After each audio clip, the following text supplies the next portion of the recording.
And a pleasant good afternoon to everyone out there in Irish Breakdown Land. I am Vince D'Addario. That is Brian Driscoll. And we are back for our normal 1 o'clock talk here. And we had a little bit of a change of schedule yesterday, which was great because I had to go spend way too much money on a dishwasher. So Brian was nice enough to give me the day off. So thank you, sir. I was forced to talk to Tommy Reese and John Garcia yesterday. I know. Put me in that situation. Well, you move mountains to make it happen, and I appreciate it. Well, we're always going to come through for our listeners and subscribers. But we're back at it today, podcast style today. Going to talk about the Notre Dame sophomore class on defense, who we think is going to make an impact this year. And then we're going to dive into some football 101. Yes. And then we'll answer your questions. So it's going to be a fun day today. I'm looking forward to it. Yeah, so let's talk about this sophomore class defensively, Brian. Let's start overall, okay? Just this defensive haul overall when they came in, not a great class, no safeties, no linebacker. This was the no linebacker class. It seems like in my head, just because of talking recruiting and stuff with you all the time, it seems like that was a long time ago. Right. But now is where it starts to rear its ugly head a little bit. I mean, the fact that this class just didn't have anyone at those two positions. Just talk about the class overall, and then we'll get into who we think is going to, need to step up this year. Part of it, Vince, is it just shows how crazy recruiting is, right? Like this was the 2020 class we're talking about, right? We're already talking about 2023 class, and these guys are not even sophomores yet. I mean, it's just good point. It's kind of crazy how recruiting goes, but this was one of the things that as we said before, Clark Lee was a heck of a defensive coordinator and a heck of a teacher and a really good football coach. But the problem is he was not a strong recruiter. And, he had some success when he was just an assistant, right? When Mike Elko was kind of driving the bus as the defensive recruiter for the 2018 class, and then partly 2019 class because Mike Elko was doing work on that class before he left. But you struck out at two positions in a class, and it wasn't for lack of effort. I mean, they eventually said, okay, well, we're just going to not take anybody just to take anybody, which was a smart decision, because otherwise you'd have scholarships being used for guys that can't play for you. Sure. And that would have limited the impact they've been able to do this year at linebacker and defensive back and those kind of positions. But it was a problem. I mean, you went through a couple of years where you're going to have to play young players. You're going to have to play young players, whether they're ready or not, because of some of those recruiting woes at linebacker and safety. Now, at other positions, this was a strong class. This was a really strong defensive line class, in my opinion. This was a really strong it had a chance to be a strong cornerback class. If Landon Bartleson getting kicked out of school really took a knock out of that, because I really liked him. He would have been my number one cornerback in that class, and it would have given you some flexibility to maybe move some other guys. But it was a class that had, a really strong D-line class, a high upside, low floor cornerback class. And then you struck out. I mean, we were kind of going over the names, and you mentioned, you sent me a names to talk about, and I was like, dude, that's the whole class, right? Like, you mentioned everybody. We're not going to talk about everybody because it was a small class. Yeah. And you ask, why are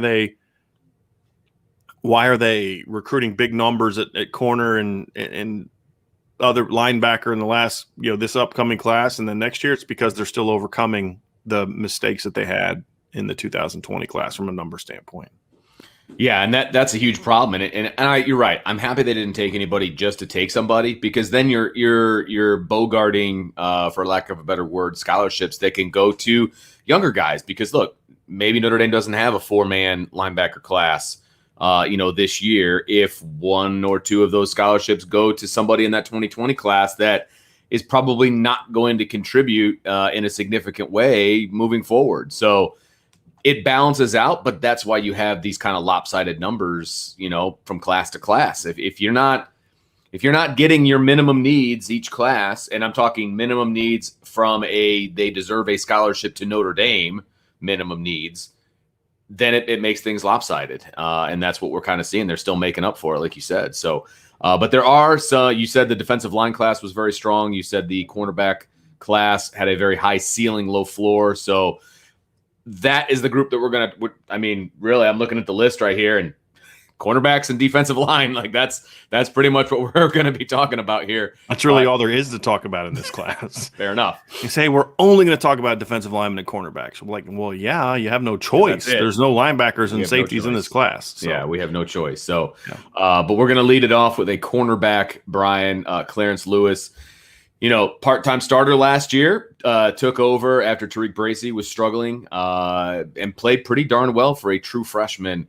Expect that jump from freshman to sophomore year, hopefully, as well. You don't want to see him stay kind of at that level. He did well as a true freshman, but now he's got to step up a little bit as a true sophomore. I would imagine a lot of expectations on young Clarence Lewis. I don't want to put too many expectations on Clarence because I think he was forced into the action a little bit sooner maybe than he probably should have because of some issues and, again, cornerback recruiting problems, right? No corners in 2017. You had some guys leave from the 2019 class. Cam Hart moves over from secondary. You have to move KJ Wallace to safety. I mean, cornerback's been a mess for a little bit. And so Clarence was forced into action, but part of the being forced into action is he put himself in position to be the one that they force into action, right? Sure. And so he had a higher floor than some of the other corners in the class. Maybe not the ceiling that a Ramon Henderson has, who's longer and faster and those kind of things. But Clarence is a better football player right now, and obviously that's more important than the measurables. And sure, I think one of the things about Clarence is he's a 3-star kind of corner, right? If we're talking about recruiting rankings, don't tell Clarence that, right? He doesn't think he's that guy. He's a very confident player. And even in the Alabama game where he got beat a few times, you didn't see it snowball, right? Like it didn't, the getting beat in space, or he just got embarrassed by Devontae Smith on that first touchdown, just got shook in space. But when he was getting beat later and then he was making some plays later, it was like his confidence level wasn't shook. And that's something that's very important because, that's the biggest stage he's ever been on in his life. First drive of the game, he gets shook in space. Guy runs in for a touchdown, and you're thinking, okay, what's the young buck going to do? And we've seen other guys, Tariq Bracy was getting beat early in the year, and it shook him. I mean, to the point where they had to take him off the field. Yeah. And you didn't see that with Clarence. He kept battling. He kept competing. He just got outplayed by better guys. And you know who else those guys outplayed? Everyone else they played this season. Yeah. So that to me showed me a little something about Clarence Lewis, that this kid doesn't think he has the limitations that I think he has, or maybe that down the road NFL scouts are going to think he has. He's a smart player. He's a tough player. He battles. He's confident.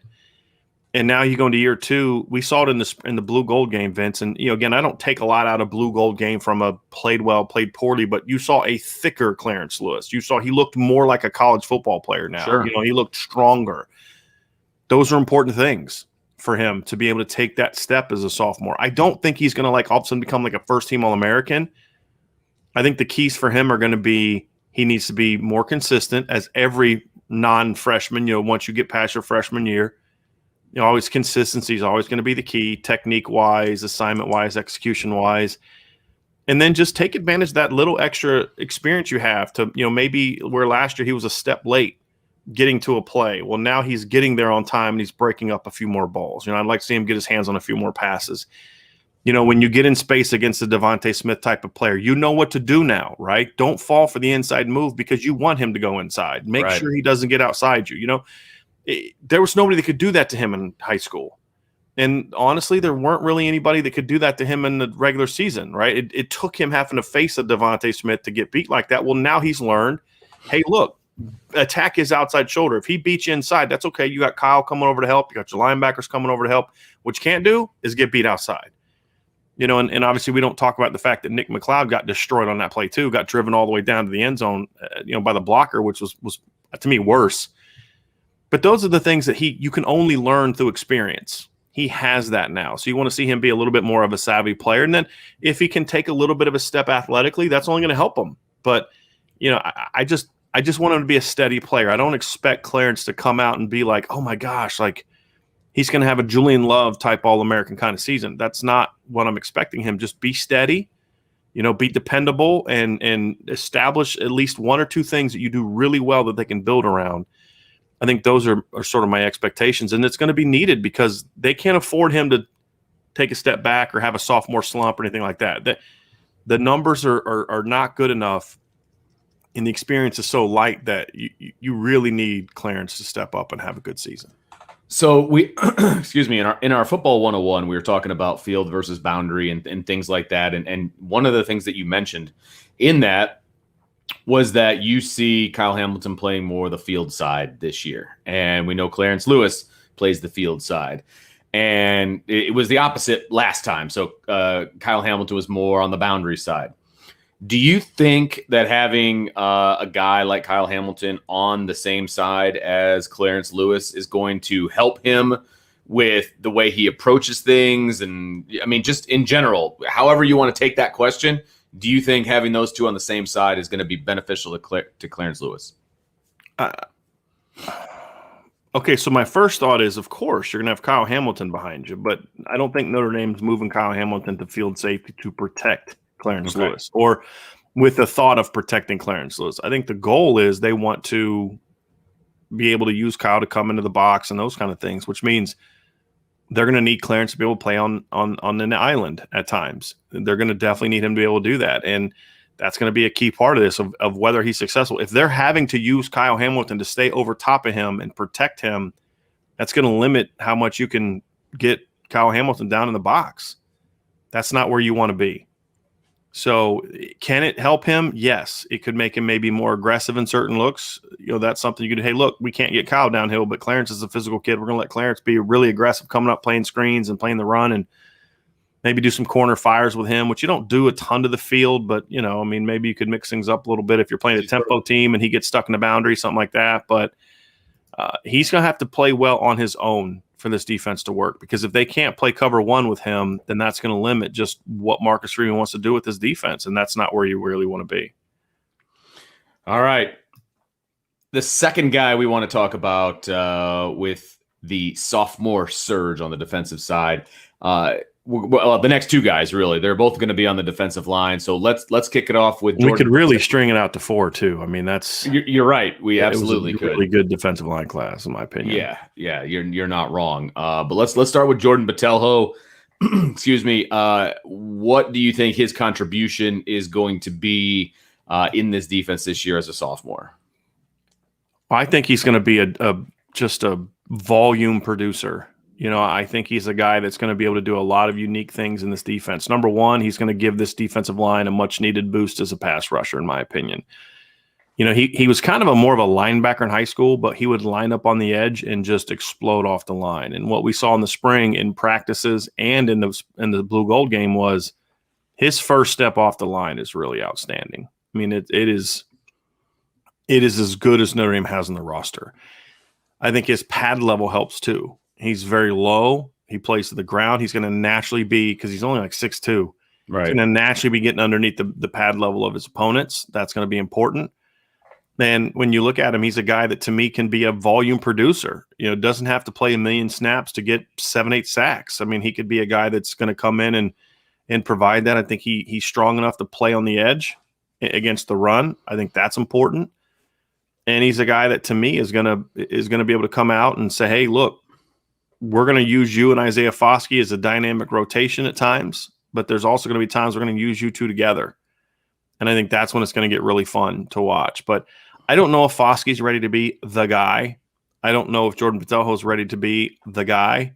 I think the two of them together can be outstanding. Yeah. And it's already happening. There's already people saying, oh, forget Foskey, it's Botelho time, you know, because he's younger and we don't see his warts. It's kind of like, you know. Sure, everybody loves that. Yeah, but everybody loves the new guy. Zeke Correll, play Rocco Spindler. Well, why is that? Well, Zeke didn't play that great. Well, he played better against Alabama than Rocco Spindler did last year. You know, I mean, but that's kind of what happens. That's just the way it is with fans, you know, and I get it. But they're going to need both of those guys. Yeah. And to me, Foskey's the more complete all-around player, in my opinion, and I think Jordan Botelho needs to be that burst of energy off the bench is what I'm hoping. You know, It's like Vince. We're old, right? You remember the Pistons back in the day, right? The late '80s, early '90s. Vinny Johnson, they called him the microwave, right? Because he could just come and heat it up right away, right, off the bench. That's what I want Jordan Botelho to be. You know, just come off and just, man, whether you're playing 5 snaps, 10 snaps, 20 snaps, 25 snaps, man, just come in and play 100 miles an hour. And go make plays. Well, isn't that a benefit for him coming off the bench like that, because when you're a starter, you can't necessarily play like that. I feel like this is a good role for him, at least to get his feet wet. You know what I mean? Yeah. In big time college football, just to be able, hey, look, man, you're going in, go get the quarterback, go get the football. You know, whatever the case may be, I feel like that's a good role for him specifically this year. I think eventually he can be that guy where he does that for 50, 60 snaps. But yeah, to your point, I don't know if you necessarily want him doing that or if he can do that, because he's, you worry about a guy wearing out. I mean, to play that hard that much. I mean, I'm at the point now where Notre Dame's trying to win a championship. So whoever the best guy is, you play him, right? Sure. I mean, that's the reality of it. So if he's the best guy, you play him more. But I just feel like a split there of snaps. And again, I fully expect them to be on the field together in nickel packages. So there's going to be plenty of opportunities for both of them to play together. I just feel like for this team to be at its best, they need Foskey to be good. They need Patelho to be a change of energy, change of pace, kind of just, oh man, 17's coming in the game. I'm so sick of blocking this guy, Right. And the fewer snaps you do play, the more you can just pin your ears back and just go. And the other thing too that's unique about that 1-2 punch is they're completely different body types. Where Julian Akwar and Dalen Hayes were kind of similar body types. Julian was a little bit longer, Dalen was a little thicker, but they were kind of similar guys. Adi Ogundiji and Khalid Kareem were like identical players. Both 6'4", both incredibly long arms, very similar skill set. And you look at Foskey, who's 6'5", 250, really long arms, and you got to deal with that. Then you get this little 6'2" sawed-off kid that's like 240, 235, and he's just going to explode off the line and I mean, it's like, okay, I thought I had this 6'5" long guy figured out. Now I got to deal with this flipping, this little crazy 6'2" guy that's just exploding past me. Okay, I finally got his timing done. Oh, it's the 6'5" guy again, and it's just that contrast to me is going to make it a little harder for opponents to really get a read on those guys too, because they're different players, and I like that kind of. It's like a receiver, right?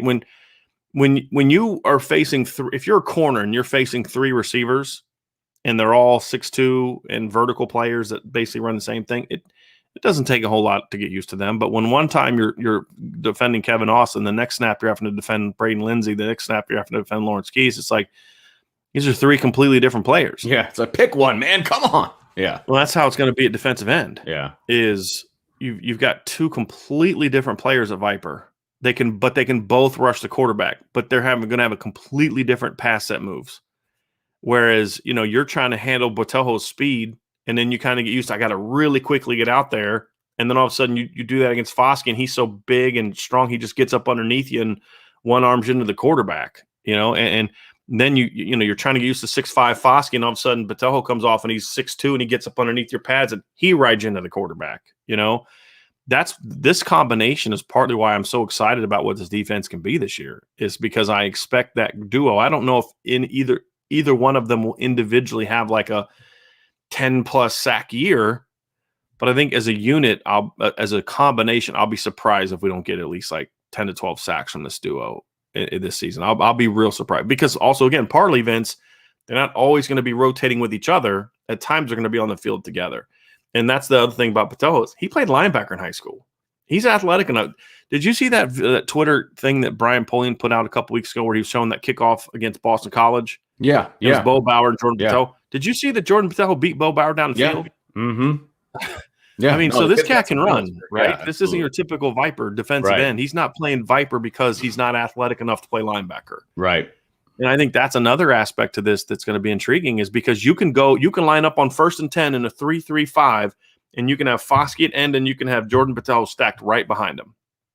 And then you can have, Bo Bauer and Shane Simon, and then outside you got Jack Kaiser. And then, so you're in sort of a 4-down look, but you're in a really athletic 4-down look. And you can move Botelho all around and bring him up the middle, bring him off the other edge, bring him off, imagine that tackle's like, now I got to deal with both of these guys coming off me at the same time, and to me, that excites me. It excites me as an analyst, when I start having like my former quarterback flashbacks, it kind of gives me like twitches when I think about it, But I think they're going to be a really fun and exciting duo.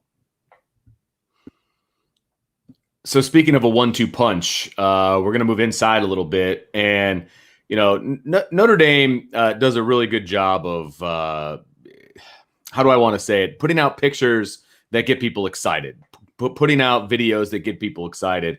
And we've seen a few snapshots of Riley Mills over the summer, and the man is massive. He's huge. He towers. There was a picture, I believe, of him.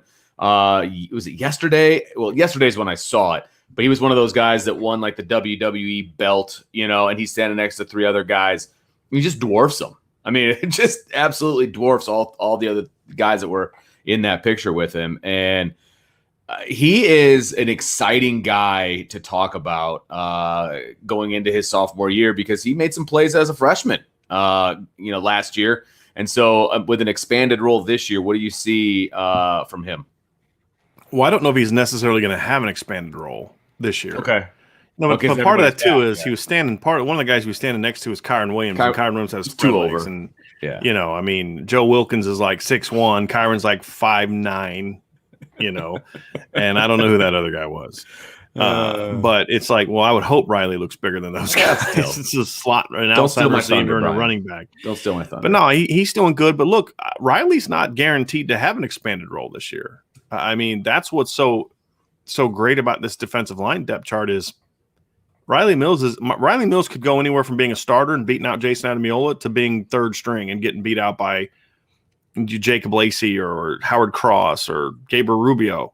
I mean, that's how loaded this group is. You can't have a bad period. You can't have a bad week. You can't have a bad, fall camp or a bad whatever, because that group is they're going to battle. They're going to compete. So he's still battling to me for that number 2 job. And I don't see him beating out Jason Adamiola. I'm just making the point that, if Jason gets hurt or he struggles or whatever the case may be, Riley could step into that. But, Riley to me is a very intriguing player, Vince, because he was actually an end in high school. He was a big end in high school, and he'd slide inside some, but he's an edge player. So I think he is one of those guys that was really going to benefit from the Marcus Freeman hire, because he can play 3 technique, but he's not a 300-pounder, And so when they go to the 3-down looks, you can put him on the edge. He can play 5 technique. He can rush off the edge. I think what he's going to have to do this year, he's going to have to improve his technique. His hand play's got to get better as far as getting off blocks, which is going to allow him to use his athleticism a little bit more to his advantage. And I mean, if he wants to stay in the lineup, which I think he will and can, he's going to have to make plays. I mean, that's the thing is these backups, you have to be a volume guy. You have to come in and say, hey, you're not getting a lot of snaps, but we need a lot of volume from you production-wise in those limited snaps. And that's what Riley's capable of. And what you can't have if you're going to be competing for a championship is you can't throw in your second wave of defensive linemen, whether it's for 15, 20 snaps a game, and see a big drop-off. That's what happened to Notre Dame in 2012. When they took off Lewis Nix. When Lewis Nix wasn't on the field in 2012, that was a completely different defense. Whether it was as a rotation or, he was banged up against Pitt. I mean, you go back and watch the first half of that Pitt game, I think Manti Te'o was on the ground more that first half than he was all season, because they were just getting up to him and chopping him because there wasn't Lewis Nix eating up 2-3 blockers. Well, in this defense, you're going to need that second level to continue to come in and just, hey, look, we need to swarm them. We can't take them off. And when you think about what made the defensive end depth chart so good the last 3 years, it didn't matter who was in the game. It didn't matter if it was Okwara or Hayes or Kareem or Ogundiji. And then last year we saw that with Foskey and Hayes, and Justin Adamiola and Adi Tagumba Ogundiji. And they're going to need that this year. And I think because you're seeing a shift to a more aggressive defensive scheme and philosophy from Marcus Freeman, I think it's even more important that this defensive line really have production inside. The interior players have to step up and be good. If they're not producing, if they're not getting after the quarterback, if they're not getting tackles for loss, I don't know if this defense can be as good as it's capable of being. And I think Riley Mills is one of those guys that has the potential. Him and Jason Adamiola, if they're both playing to their full potential, have the ability to both be really impactful players. But then I could say the same thing if Jacob Lacey's that guy as the number 2 nose tackle or 3 technique. And so they're going to have to battle. And that's something I'm excited about too, is if Riley's on the field this year as a 2, that means he's held off some really good football players, which means he's going to be in position to be that kind of playmaker. Right. But That's the thing I like about Riley Mills, Vince. And I don't know what your thoughts are on him. I mean, I don't want this to be you tee me up and I answer it and then we move on. I want to get your thoughts on these guys too. But to me, Riley also is like I said, he really fits this defense because he can move around and play different spots. Well, and that's my thing with Riley Mills is you can see the fact that his background is as an end, and in this defense, and you've talked about it before, it's not about taking up space, right? And keeping guys off linebackers. While that is part of it, it's also go get the football, go get the ball carrier. And I feel like that fits in with what Riley Mills does well. Moving him inside, it's almost like moving an end inside. He just kind of outgrew it a little bit, right? But he still that's still his foundation. That's still where the way he grew up, right? And so you can't take that away from him, right?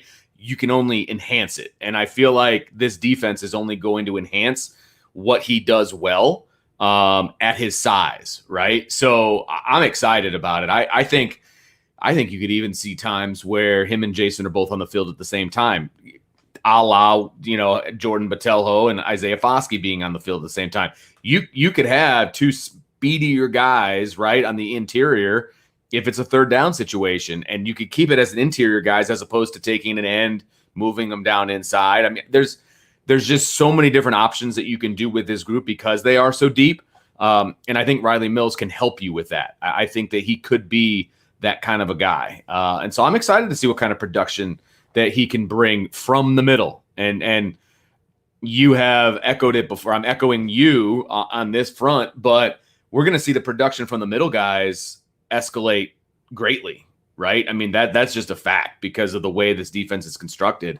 And to see who's going to be the beneficiary of that production increase is going to be the fun part. I really think this defense is going to be a lot of fun to watch, and it's going to start on the inside. Yeah, I mean, again, the depth is the big thing for me. And yes, all these guys, whether it be Botelho, I mean, Pateljo's going to have to try to not only beat out Foskey, but hold off Osita Ekwonu, right? And that's the thing that I just love about this front seven, but especially the front four, is there's just nobody can take a day off. Nobody can have that off game if you want to keep your job. And and Riley Mills. So when a guy's on the field, he's on the field because he's one of the best that they have, and that's the exciting thing. So when we were doing this, you said I sent you every defensive guy that was in this class. You're like, yeah, we can't talk about all of them. And you're right. We can't talk about all of them. But there's a couple of guys that we do want to talk about that could potentially be, you said sleepers, guys that could potentially help out that we may not be expecting or whatever your definition of sleeper is. These two guys could be that category, right? So let's just stay on the defensive line. Aiden Kiana didn't hear obviously a lot from him last year. What do you see his potential role being this year and how he could fall into that category of sleeper? I mean, 3 years ago, he's playing as a freshman. I mean, right. Again, that's just shows how far this group has come. 3 years ago, he's playing as a freshman.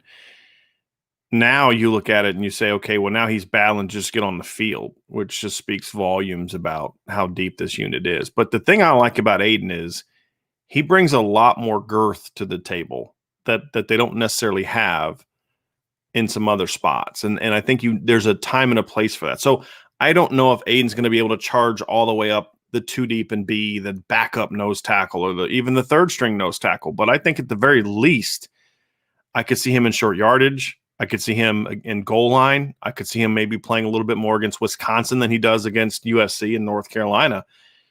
But so there's at least that floor where I think his big size and strength and all that can play a role. And then if he can continue what he's been in the past in high school and then carry that into college where he can be a little bit, he's got some quickness. He's not just a space eater. He's not just a big kid that is taking up space. He's got some quickness to him. We saw him in the spring game showing some penetration ability. That's important. And to do that as a 300-pounder to me is also important. And to me, that's what I think that Aiden can bring to the table this year, Vince, is the ability to be a disruptive, big, thick body. And the nice thing is they don't need him to play 30 snaps. So it can just be, hey, man, you're going to play 10 snaps a game. you're going to come in there and you're going to bull somebody. Yeah. And you're going to be physical and powerful, and you're looking for knockout punches, right? And I think Aiden can help with that because he's a talented player. And again, like I said, in 2017 and 2018, a stretch during which Notre Dame went 22-4, Aiden would have played as a freshman. He'd be no brainer in the 2 deep right now. So he's a guy that I think can help. And again, he's that guy that if you are ahead of him and you're a veteran and you feel like, I don't feel like bringing him today, okay, that's fine. But, you're going to find yourself behind Aiden Keana on the depth chart tomorrow. And that's what I like about it. And then maybe his time is more next year when Heinisch is gone and Ademiola's gone and some of those things. But I could see him having a role this year in this Notre Dame defense. What are your thoughts on Aiden, Vince? Well, his biggest thing to overcome is the depth. I mean, that you're absolutely right. It's the depth that he sees in front of him. You're right. A couple of years ago, he's getting a lot of playing time. He's probably a 2. He's probably a kid who is in there for 20, 30 snaps as a freshman. And now because of the depth at Notre Dame, which is a great thing, it's going to allow him to percolate a little bit longer, marinate, if you will, looking for a word to use there. But I think that can only benefit him. And I think that that's okay. You know what I mean? And it'll allow him to come in. And again, kind of, it's a different scenario than a Jordan Botelho, but the idea is similar. You come in, play with your hair on fire, do what you got to do, and then you get to get out. You know what I mean? Like, I think that could benefit him right now, and it's just going to show, the depth on this defensive line. So I'm excited to see what he can do. I hope he gets an opportunity, and you're right. Because he is where he is, look out if you're above him on the depth chart. If you don't bring it every day, that is going to potentially be an issue, and a good issue like that. The whole iron sharpens iron thing. I think that definitely is what we're looking at here with the defensive line. I mean, all these guys, you can go 3 deep, right? And there's teams out there, if you take Notre Dame's third team or, the third 2/3, they would love for that to be their starters. You know what I mean? And frankly, 5 years ago, Notre Dame probably would have liked that, It's just a great place for Notre Dame to be in right now.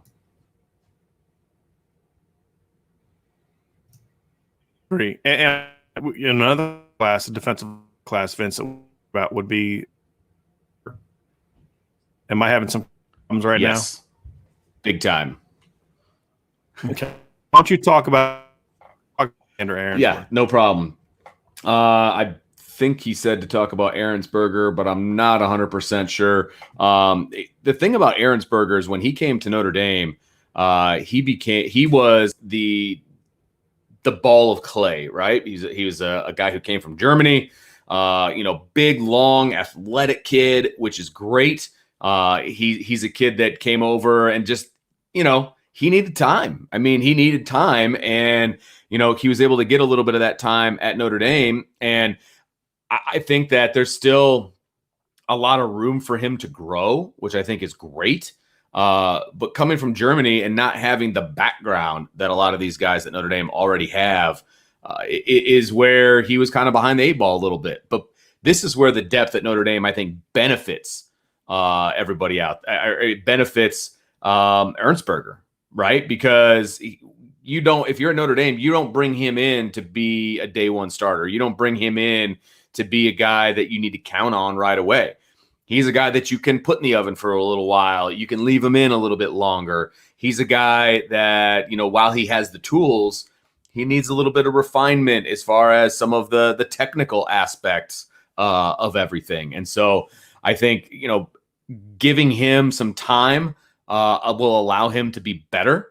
We saw a little bit of him last year, which was great. I think that if he does get in this year, it's going to be, a similar situation to a lot of the guys that we're talking about. It's going to be, maybe 5 snaps a game, maybe 10 snaps, depending on how things are going. And this is another area where if Notre Dame is doing what they're supposed to do to a lot of these teams, that's where Alexander Aaronsburger is going to benefit, because he should be in the game earlier and longer, right? And so I'm hoping to see that more often. We see that more on the defensive side of the ball than we have on the offensive side of the ball. which is great. And I think that's where he can benefit. I don't know how much of a guy that Notre Dame is really going to be depending on Alexander this year, and that's fine because of the depth. If this was a few years ago, I'm a little worried because I still think he needs a little bit of refinement and things along those lines. And to count on him as a everyday rotation guy, I think that might have been an issue. But that's not what they're looking for from him. And so I'm really hoping that, he gets a little bit of spot time and he's able to show what he can do, but that this team isn't going to be counting on him 100%. It's, hey, go in there, give me 5 snaps. That's great. Let's do it. If not, that's cool too. Keep working. I think Alexander Ehrensberger is going to be a guy that we're going to see, in the future, more so than we will in 21.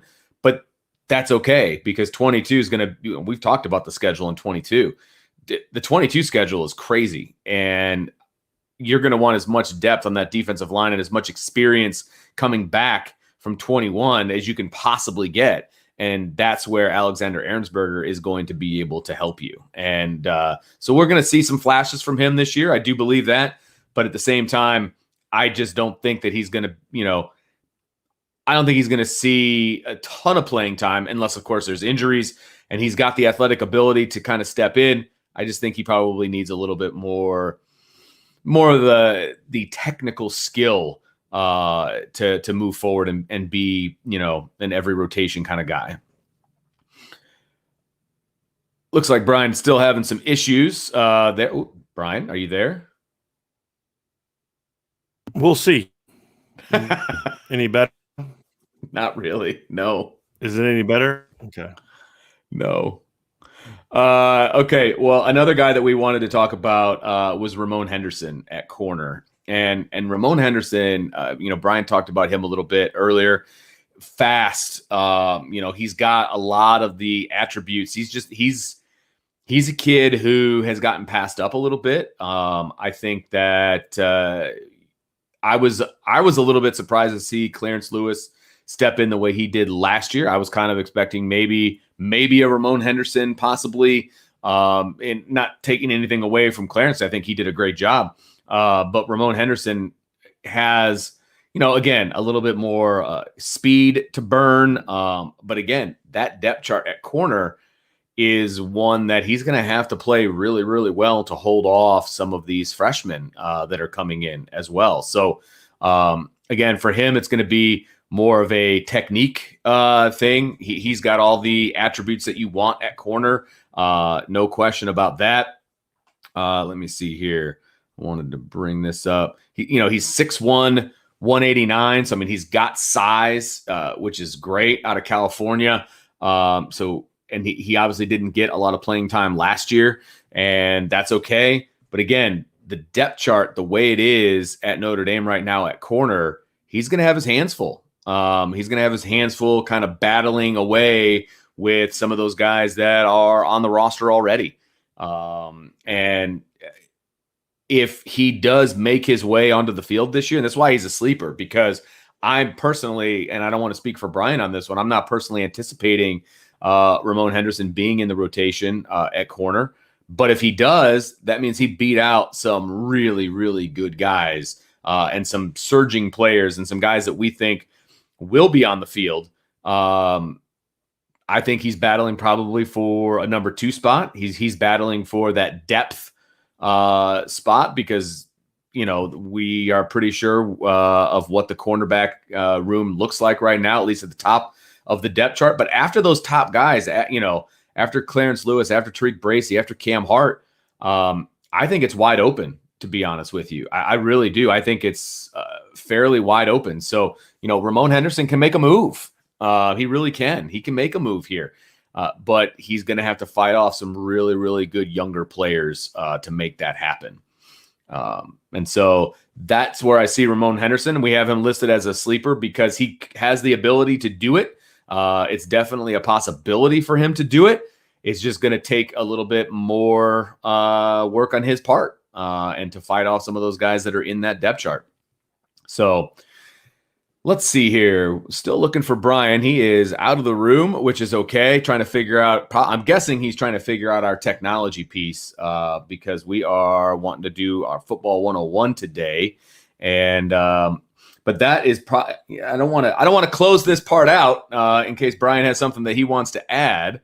Let's see here. Let's see if we can find and see what he's up to.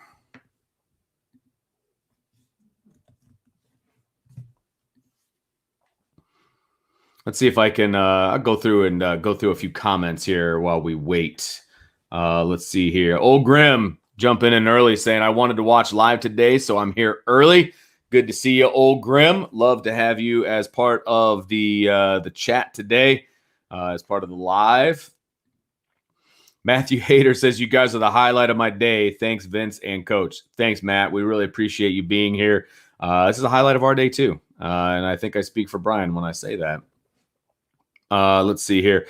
Double D515 says, I think we're all excited to see what Jordan Botelho can do, but every time I see a photo of Riley Mills, I get fired up for his potential, or what his potential can bring. Dude is massive. Thank you, Double D. That's what I had to say.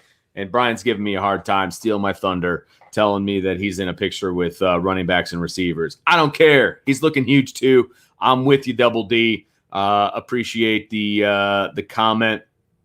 Domer Grizz, and he says, will you do a breakdown of the Reese interview where you interpret, analyze, comment on his answers like you did for Marcus Freeman? Yesterday's Daily Mailbag podcast hasn't posted yet, so maybe you did. Well, Domer, I wasn't on the show yesterday because, as I mentioned at the top of the show, I had to go out and buy a dishwasher because mine decided to stop working. And when it is a family of 7 and 5 kids, a dishwasher is very, very important. So Brian was able to move some things around, and he was able to, get those 2 interviews yesterday, which was awesome. And so I don't know if Brian, I believe he talked about the Reese interview a little bit in yesterday's podcast. If he didn't, I know he's going to. He and I have talked about it a bunch. Which is really good. But I'm sure it will come up again because that was one heck of an interview. If you haven't listened to it yet, I know that it dropped as a podcast yesterday around 3:00 Eastern, and it's also on the YouTube page. That's where I caught it, was on the YouTube page. Great interview. Absolutely fantastic interview. It's almost like Tommy Reese was listening to what Brian and I have been saying for about the last year or so. I know he hasn't. That is not what I'm saying. But it's like he was trolling us, basically, and just telling us everything that we wanted to hear, which was fantastic. So as long as he backs up everything that he said, which I hope is the case, then this offense is going to be an absolute blast to check out. I'm really excited to see what this offense can be, and so we'll see.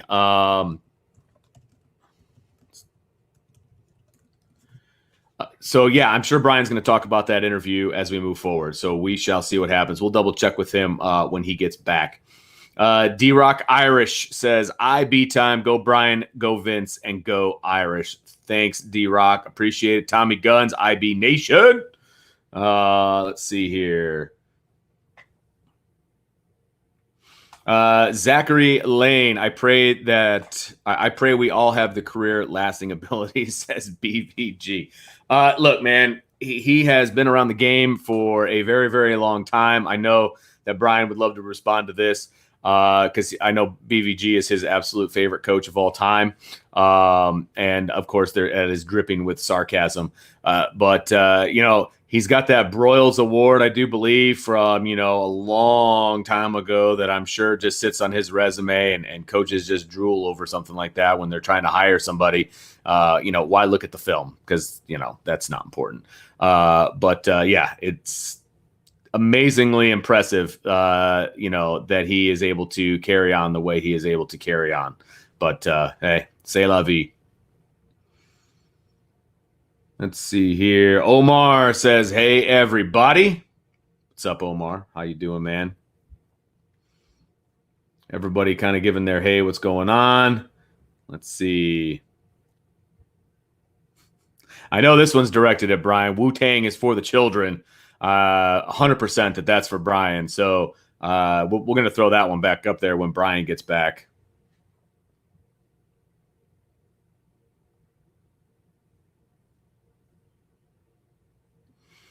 Matthew Hayter says Big Daddy Mills is going to surprise and surge, which I'm sure you will talk about. Absolutely. We talked about Riley Mills, and he's going to be fun to watch. There is no question about that. It is going to be it's going to be a show on the interior part of this defense. I'm pretty fired up. And I know Brian thinks that this could be, one of the best defensive lines in the country, if not the best, if they play to their potential, from top to bottom, with their depth and everything else. I agree. I think that the depth of this defensive line is just unbelievable. And if they play how we think they're going to play, I think they're going to surprise a lot of people. I heard Brian on the radio with somebody last night, and he said something about the defensive line, and I think it was Jason Adamiola, and how, he could potentially be one of the best linemen on the team. And I thought the host was going to fall out of his chair, because people just aren't, in my opinion, giving the respect to the defensive line that they deserve. And, so I guess I could say you heard it here first, if the defensive line does what we think they're going to do. But it's going to be so much fun to watch. That it's just going to be so much fun to watch. No football 101 today, Vince.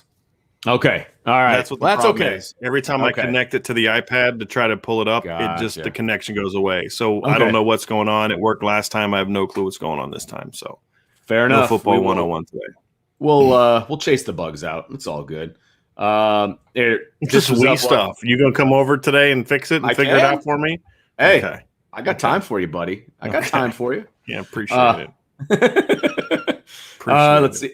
Hey, you know how to pay me to help you. Just can a Mountain Dew, and I'm there. So, anyway, payment. Okay, that's great. Thanks a lot, Vince. Team player.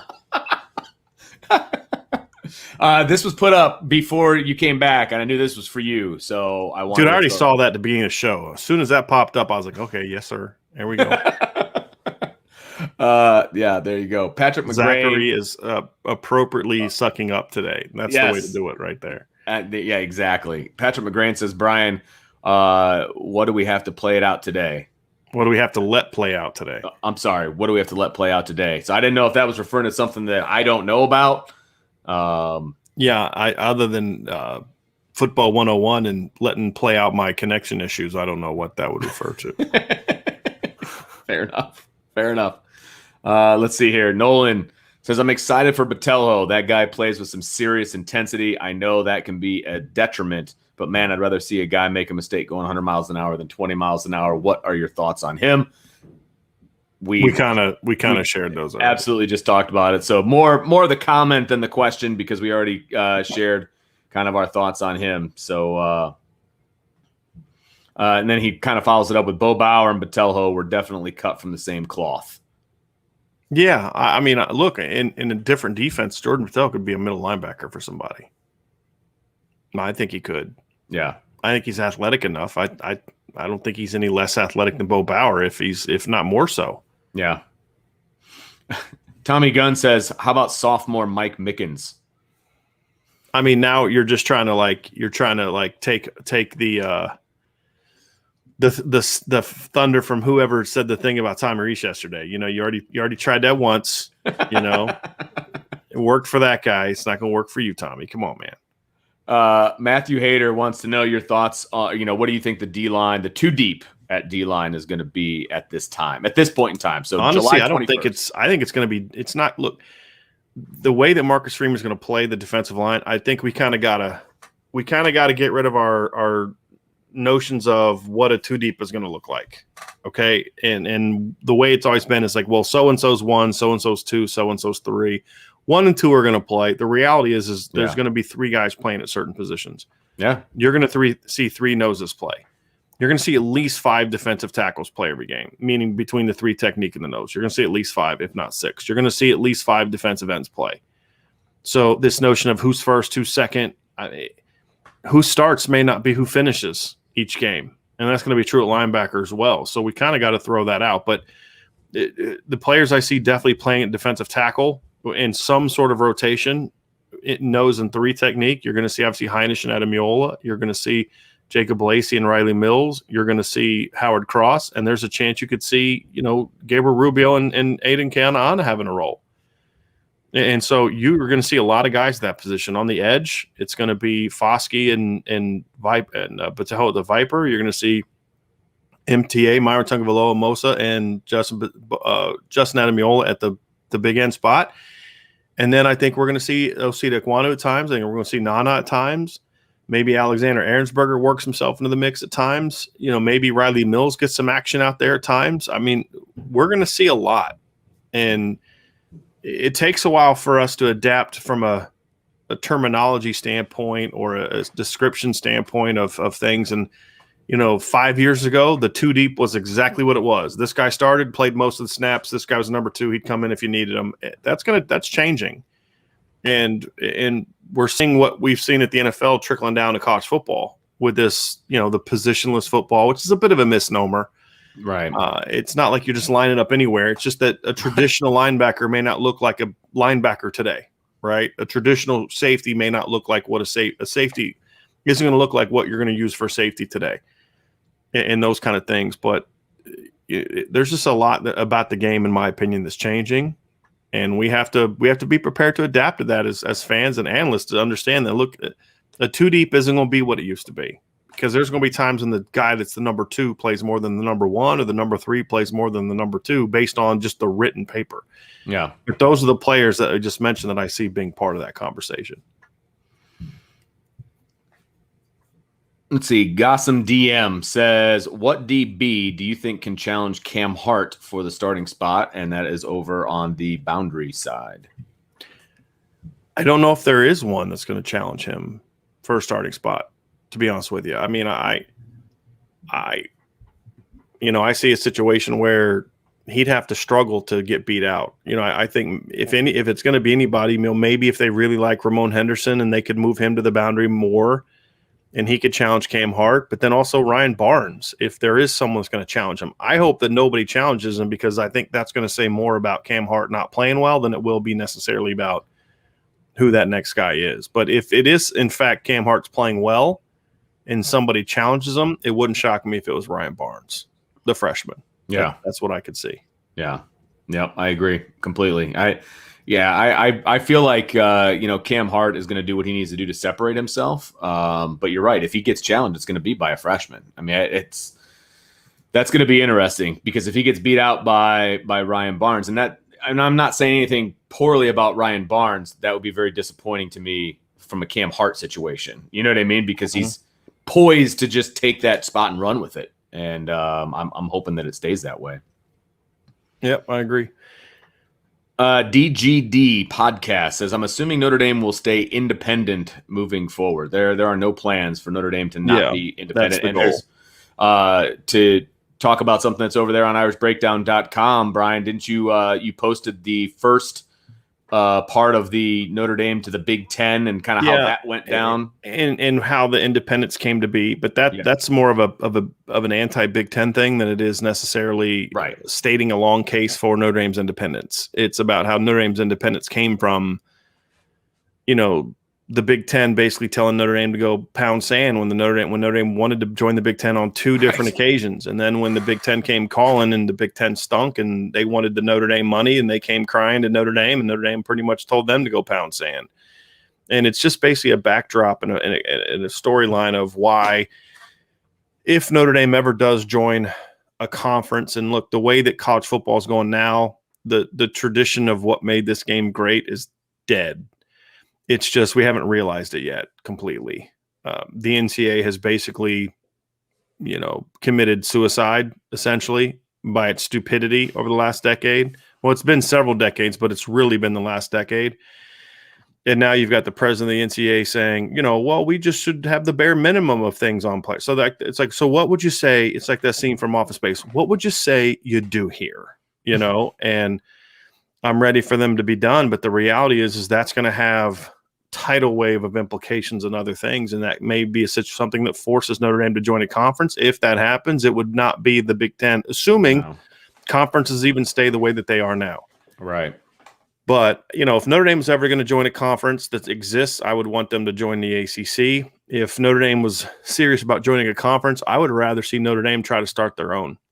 That's what I would rather see. And Sean Davis and I talked about that one time, and that's something I think would be a fun conversation to have this summer before the season starts. Is I would love to see Notre Dame kind of say, you know what, it's time for us to join a league. We're gonna go with this new streaming company or this new TV network or something, and we're gonna start our own league, and we're gonna go try to get Miami to join and Penn State to join, and like-minded schools, and not just. I don't care about like-minded. Okay. I don't care about having a conference with Northwestern and Vanderbilt. There aren't enough like-minded schools like Notre Dame to have a conference beyond 6 teams. It would be like Army, Air Force, Navy, Northwestern, Vanderbilt, and Stanford. Right? That would suck. It'd be a terrible league. I don't care about that as much as I care about number one. There's some regional aspects to it. It needs to be, because again, this isn't just about football, unless we get to the point someday where there's just football conferences and then the rest of the sports are in different conferences. I mean, that may happen someday, especially if we see the NCAA die, a deserved death. So that could get interesting, just kind of having football only conferences. But to me, I still think conferences need to be geographically oriented to a degree. Sure. I would want to get some of the old Big East schools back and then steal a couple other teams. Get Penn State over. Get Virginia Tech back. Get BC in there. Get Miami in there. And so would you go past like the Mississippi River? Would you go out west to get some teams or no? No, because again, for football it'd be fine. But if you're going to be playing, you're talking about for the whole. Okay, I mean, you got to think about it, right? Gotcha. You're not going to send your fencing team out to Stanford for 5 games or however many. I mean, I don't even know how that works. So you're not going to send your soccer team to 3 games out west. I mean, every year where you just. It's fine to do that for a game or 2 for football, but it's just harder to do that with all the other sports. That stuff's not cheap. No, you're right. And, so I think there needs to be some sort of regionalness to it. You're going to have some teams that are from out of the region, but I wouldn't have it more of an East Coast league, so basically I would want all the schools to be from South Bend, East and South, kind of thing. So, get West Virginia out of the Big 12, so that's one thing I do is I get a lot of the old Big East teams back. Yeah. And then I would try to add some big name programs. I'd try to add a Penn State. I'd try to add a Miami. And I'm talking like the old Big East, not the Big East when Cincinnati was in it with Brian Kelly. I'm talking about Virginia Tech, Miami, and then Notre Dame, and then Penn State, something like that. But I wouldn't call it the Big East. A lot of those, and I wouldn't get all the Big East teams back. I don't care about Rutgers. Notre Dame's got the New York market. You don't need that. With BC on there. I don't care about Syracuse either. Okay. If they wanted to join, they could join, but I wouldn't be too worried about that. But I would like to see them rather do something like that as opposed to just join. This is interesting. I've got this one written down and circled, buddy, because I think we need to circle back to this. Yeah. All right, that could be a lot of fun to talk about. Did you? While I was gone, did you get to Domer Grizz's question about the Reese interview? I danced around a little bit because I wasn't sure what your plan was, but I thought you talked about it a little bit yesterday. I did, but I'll throw it back up here. Because I've had a couple of people ask about that, and look, first of all, I just kind of felt like the reason I did more of the Marcus Freeman interview is because Marcus Freeman revealed some things that were a little bit more candid from the standpoint of specific comments that Brian Kelly made, right, and things that we responded to, and then specific things about recruiting. I kind of felt like since Coach Reese was on our show and I was able to ask the questions in the way that I wanted them asked, I kind of thought that some of the stuff he said was sort of self-explanatory and in a way that kind of was like, look, we've talked a lot about that, and he finally said it. And perhaps that's my mistake for that point of view, but I wasn't planning on doing any kind of deep dive into it because we kind of talked about it yesterday during the show, but I'm more than happy to engage with you if you have specific questions about it. I mean, and again, everybody can take it a different way. And there was a couple things in that he said that they were coach speak that I don't know. I mean, I don't even know, like, I think I know what, have the pen last means, but I don't, I'm not 100% certain on it. I just think it's like, I want to have the last say. If I want to add something, I want to add something. If I want to call something, I want to call something. I want to have, we're going to go around the room and figure out what we're going to run, but I'm always going to have it last and make sure that we've got in there what we need in there kind of thing is how I took it. But I mean, you could take that other ways, but I mean, the specific stuff he talked about was, I mean, I was pretty fired up about it, to be honest with you. Vince, I was joking with somebody today and I said, look, if Tommy Rees, somebody sent me a DM and they said, hey, I kind of got the thought that he was like kind of trolling you a little bit. And I said, I thought the same thing. Like, I really thought like, is he like trolling us a little bit? Like he listened to all the criticism I had and he's just going to like throw out everything I want to hear. Like I kind of thought that for a minute, like just the conspiratorial nature that I kind of have. I was like, is he just saying what I want to hear? So I legitimately had that thought, but I've talked to enough sources to say that that's stuff that he's genuinely he's believing, and so it was encouraging to hear that. But that would also presume that Tommy Rees actually spends time listening to what we talk about. But I said to somebody, I said, if he would have come to that interview and he would have said, okay, I'm just going to say everything that's going to make Driscoll happy and keep him off my back, I don't know if the interview would have gone any different. Right, exactly. Right. And again, I don't think that was the motivation, but like that's how I felt about the interview is, from, look, we're going to go outside and we're going to try to take some things that we see other teams that are doing that work and fit into who we are. Right. We've got to balance having enough offense and high volume, but also not putting too much on young players. But if we have young players and they don't know the whole thing and they only know a couple things, we're going to just use them in that role, and we're going to not just line up guys in one position. We're going to move them all around. We're going to teach things conceptually, which is how I taught pass game stuff, because you want to be able to have that flexibility. But if a younger guy doesn't know all that, then we're going to figure out what he can do. And I'm like, it's novel concepts, Right. And it was good to hear him say that, talking about Xavier Watts, like you could just see for him that seemed to be pretty fired up about Xavier. And then talking about Lorenzo's styles of speed and to hear him bring up Lawrence Keys without me asking about when he was talking about like matchup things that you present to people, like those things all kind of had me a little fired up, Vince. And it was like, man, it's like maybe he was just telling me what I want to hear. And I mean, who knows with the way things are running Notre Dame, but I thought it was really great. And I thought a lot of it spoke for itself, but if people have questions about it, feel free. I mean, that's all we do these mailbags for every day. Yep. Let's see. I'm skipping down to another Domer Grizz question, actually. He says, with all the young studs on the roster, do you think Heinisch coming back could somehow end up hurting the defensive line this year? Is he a weak link in the rotation? Absolutely not. I mean, he was a really good football player for Notre Dame last year. He was. He 7.5 tackles for loss, a couple and a half sacks. That's good production for a nose tackle. That's really good production for a nose tackle. And he's going to bring a motor. He plays. He gives you leadership from a standpoint of not just vocal leadership, but how to bring up how to go about your business every day. I mean, look, Notre Dame had a top 20 defense last year, and Kurt Heinisch was the number 2 player on the defensive line in tackles for loss, number 3 player in the defense, and he was only 1.5 behind. Actually, he led the defensive line. He led the defensive line in tackles for loss last year because Jeremiah Wusu had 11, Drew White had 9, and then added to Goomba Ogundeji had 7. Kurt Heinisch had 7.5. So if he's the weak link in the rotation, this is going to be the best defensive line in the country, by far. Right. Right. And the thing is, I thought unlike previous years where I thought that Kurt really played well against inferior opponents, I thought he played pretty well in the 3 biggest games last year. I thought he handled himself well in the Rose Bowl. I thought he played well in the ACC title game for the most part, and I thought he played well in the first Clemson game. Where in the past, he'd kind of get a little bit overwhelmed in some of those games, just physically overwhelmed in those games.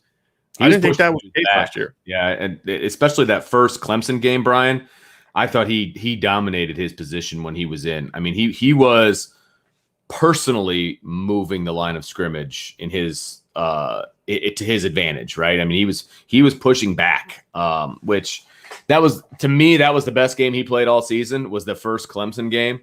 And the last time I checked, they had all their offensive linemen. So, I thought he did yeoman's work in that game. He really, really stood out. But you're right, all 3 of those games, he played very well. So you're right. If he's the weak link, I like Notre Dame's chances this year. That's for sure. Mm-hmm. Yep, I agree.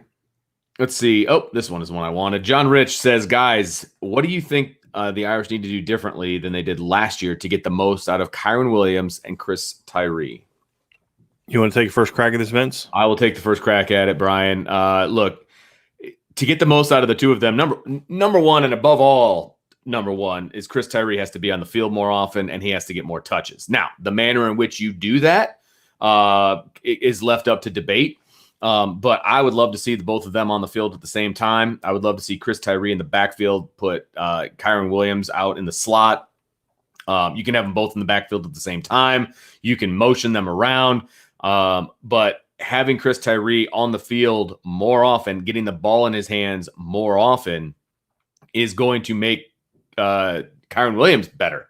It's going to make this offense better because, we've talked about this a bunch of times as well. When you're the defensive coordinator, you pick out the one or two best players on the offense. You're like, okay, we got to stop those guys. Well, right now, those guys are Kyron Williams and Michael Mayer. Well, let's add another one to the mix, right? Let's add Chris Tyree. There's only so many guys that you can take away. And so if Chris Tyree becomes a weapon that we think that he can be, well, now they're going to have to pick their poison, right? So how can you get him involved? So if you put Chris Tyree out in the slot, well, now they're going to be focused on 23 out in the slot. That gives Chris Tyree an opportunity to run the football. If you put Chris Tyree in the slot, can he go out and catch passes? You meant Kyron Williams the first time, right? In the slot. That's what I did. What did I say? You said Chris Tyree both times. I just want to make sure. That is what I meant. Just want to make sure. I meant Williams in the slot. Yeah. But you can put Chris Tyree in the slot and you can send him in motion. You could get him on those reverses. You can throw him the football. There's all kinds of things you can do with him. I think with a guy like that, being creative from a Tommy Rees standpoint, being creative on ways that you get him the ball can be fantastic. And again, you can do simple stuff, just two backs, split backs. There are so many ways that you can do it, but the key is Chris Tyree has to touch the ball more often. I think, a lot of that stuff I agree with Vince, using them out of the box and put them on the field together in the same backfield. I mean, I'd do that at times too. Sure. I think the other part of this, the thing that can be done to get the most out of them is going to involve things that don't get them the ball at all. At least at times don't. And that's another reason why I think RPOs are important. And the reason I'll say that is I wish we could do a football 101 right now on this. But, for me, when I look at it, I say, if you're doing RPOs and you're doing things where you're throwing bubbles and you're throwing speed outs and you're throwing glance routes and slant routes or, banging quick posts behind guys, all of a sudden those safeties and outside linebackers that were just crashing the box last year every time they saw run action can't do that now. Yeah. Because they've got to think about that. Otherwise, okay, fine. You want to do that? Then Lawrence Keys is going to catch 10 balls for 109 yards. And Avery Davis is going to catch 10 balls for 109 yards, meaning they're just going to nickel and dime you to death, and they're just going to go 7, 8, 10. And that one time that your guys takes a bad angle to tackle them, they're going to make you miss and they're going to go. Or, you're going to hit a slant route to Braden Lindsey behind that aggressive safety, and now it's 6. It's, the strike up the band kind of thing. And so, fine, pick your poison. You don't want to let Braden, Kyron Williams carry the ball, then fine. But that's something you saw with Alabama this year is Najee Harris would find room to run just because once he got through the first level, that linebacker was an extra 3-4 feet away from where he normally is, and that's enough room for a running back like Najee Harris and now Kyron Williams and Chris Tyree to turn a 6-yard gain into a 50-yard gain or a 20-yard gain or just getting more maximizing of the yards. Yeah. Part of the reason Kyron Williams only averaged 5.3 yards per carry last year, and, as I've pointed out, that's a really subpar number. And for how good Kyron Williams played last year, it's a surprisingly subpar number. Like, I wouldn't have assumed he would have had a number that low because I thought he played really well. To put that 5.3 yards per carry into context, Tony Jones the year before, with a far inferior offensive line, in my opinion, averaged 6 yards a carry.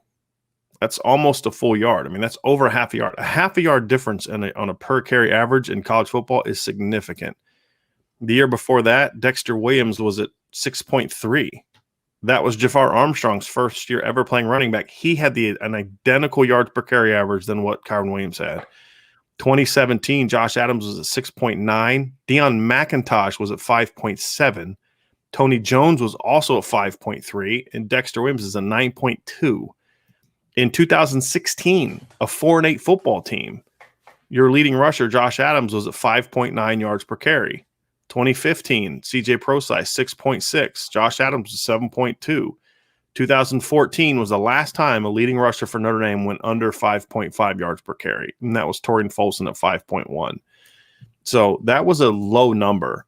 And I think part of that was, if you go back and watch the film, is Kyron was turning a lot of 1-yard gains into 4-yard gains, because they were just, as soon as they saw run action, they were just crashing, because there was nothing to keep them outside. There was no bubble screen. There was no, you could have the corners and the free safety play the play action. And then the way that Notre Dame's play actions worked when they did do a run fake is they were deeper play actions, which gives linebackers times to peel and get up underneath those routes, right? There was not the bubble screen, the speed out, the hitch. There was not those RPO concepts to force them to stay outside. And so you were seeing times where Kyron was having to make guys miss at the line, and then next thing you know, he's getting hit at 2 yards down the field. When you're doing more RPOs, now all of a sudden that guy's not crashing. So when Kyron gets to that first level of the defense, he's got an extra 3-4 steps. And as we've seen from Kyron Williams, when he gets in space and he can make moves, he can make you miss. Yeah. So I think those are also things that, again, it's not specifically about him per se. It's about a bigger part of the offense. But I think those are things that for Kyron can be effective, but also for Chris Tyree, because if that safety is now 3 steps further away, Chris Tyree can turn a 5-yard gain into a 90-yard touchdown. And that is the one difference between the two that I think that part of the offense would add a lot to what they do. Brian, I think this comment is very interesting. We were talking about Notre Dame potentially starting their own conference. Of course, you were just talking. But Nolan says, I think Swarbrick would be a great guy to start a conference. I know he hasn't been perfect, but he's been really great for the school overall. Whenever Jack Swarbrick decides to step down, we'll do a show on what he has contributed to Notre Dame in his tenure. I'm sure, that kind of a thing. I think he's been excellent for Notre Dame. Mm-hmm. He has been an advocate for Notre Dame. He's been an advocate for Notre Dame's independence in football, and he's been an advocate. I mean, he got them into the ACC, when otherwise Notre Dame would have basically had a crapped out season last year. I mean, their schedule would have looked a lot like BYU's. Yeah, exactly. If it wasn't. Exactly. Yeah. And look at all the facility upgrades, not just in football, but other sports as well. I mean, Jack Swarbrick has been amazing for this university. And I will say that if he was tasked with putting together a conference, I would put a lot of trust in what Jack Swarbrick would come up with. I would feel very confident in what he could come up with and how he would lead, because he would be the leader of that conference then if he's putting it together, right? I would feel very confident that he would do what he needed to do to not only make sure it was a competitive conference, but that it would interact with other conferences on the national level and put them in the conversation that they needed to be in for national championships. I really would. Yeah, I think he's been great. I do. Again, do I agree with everything he's done? No, I don't. Do I think he should have been more involved in a couple other things? Yeah, probably. But no one's perfect. And, sure. You're always going to find fault with something that somebody does. But as you said, Vince, just the conference, just the super conference thing alone was a huge, huge thing for college football and for Notre Dame. Notre Dame, that was something that would have forced Notre Dame into, in my opinion, ultimately forced them into a big conference.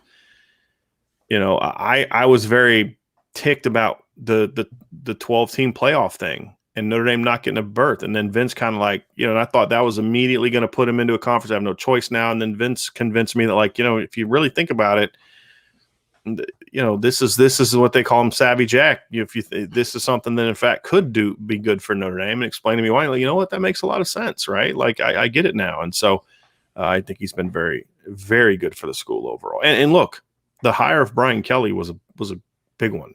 Sure, that's a good point. And that was the one I want him to make. And yeah, has Brian Kelly been perfect? Heck no. Have we had criticism of Brian Kelly? No. But our criticism has been he's not doing those final couple things to win a title. Right. When Brian Kelly was hired, that wasn't even a conversation. No. No.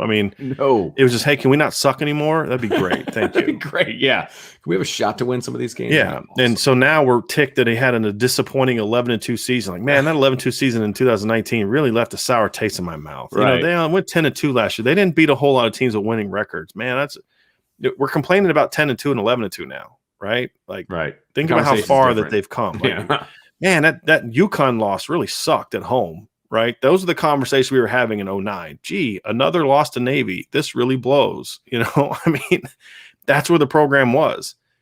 And certainly, and they they had their bad losses early, as you're going to have. I mean, 2010, you lost to Tulsa and Navy, but you were Sure. overcoming just a dumpster fire of a program. Right. It took time. And now you look at it, we're unhappy that he's only been 43-8 the last 4 years. It turned out to be a great hire. And the decision by Jack Swarbrick not to fire Brian Kelly after 2016 turned out to be a good one. Yeah, good point. Which I wasn't so hot about. I wasn't so sure about at the time. And I was ready to move on. Yeah. I was. Yeah. And it's turned out to be a really good move, in my opinion. Agreed.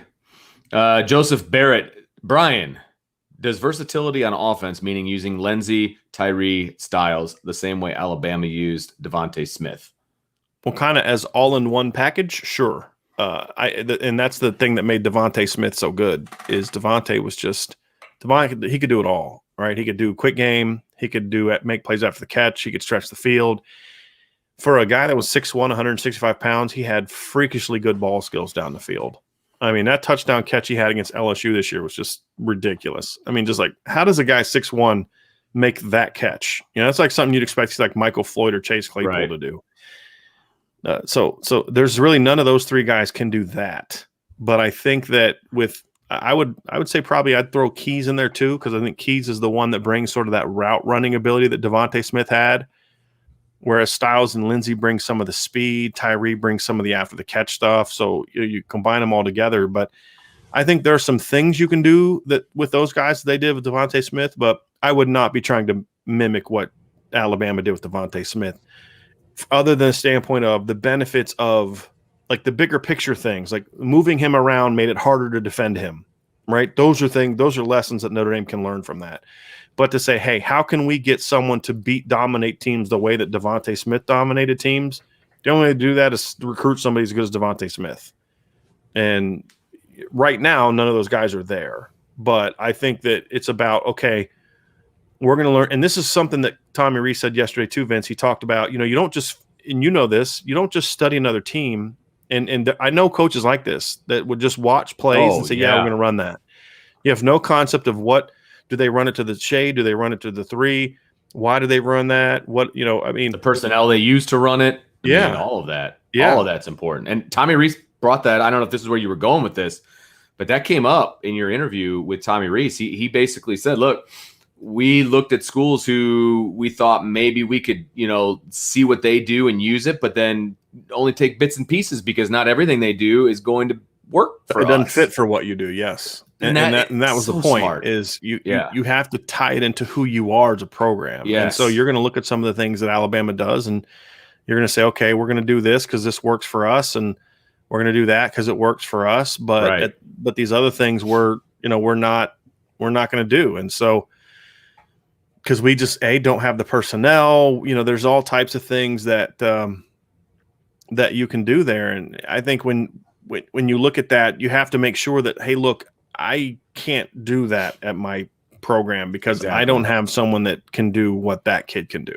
right? And I don't have a quarterback that can throw a 25-yard corner route. Right. We have to do ours at 15.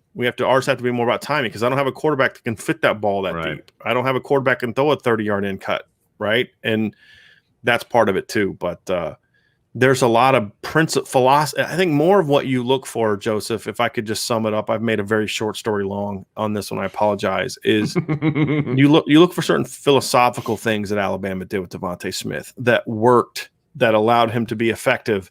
And there's certain things you can take from that. So, like I said, moving guys around, the advantages that RPOs gave you, things like that. But you're not going to just mimic what Devontae Smith did. And I'm not saying that Joseph is saying that. I'm just making that point. D-Rock says, this might be for another show.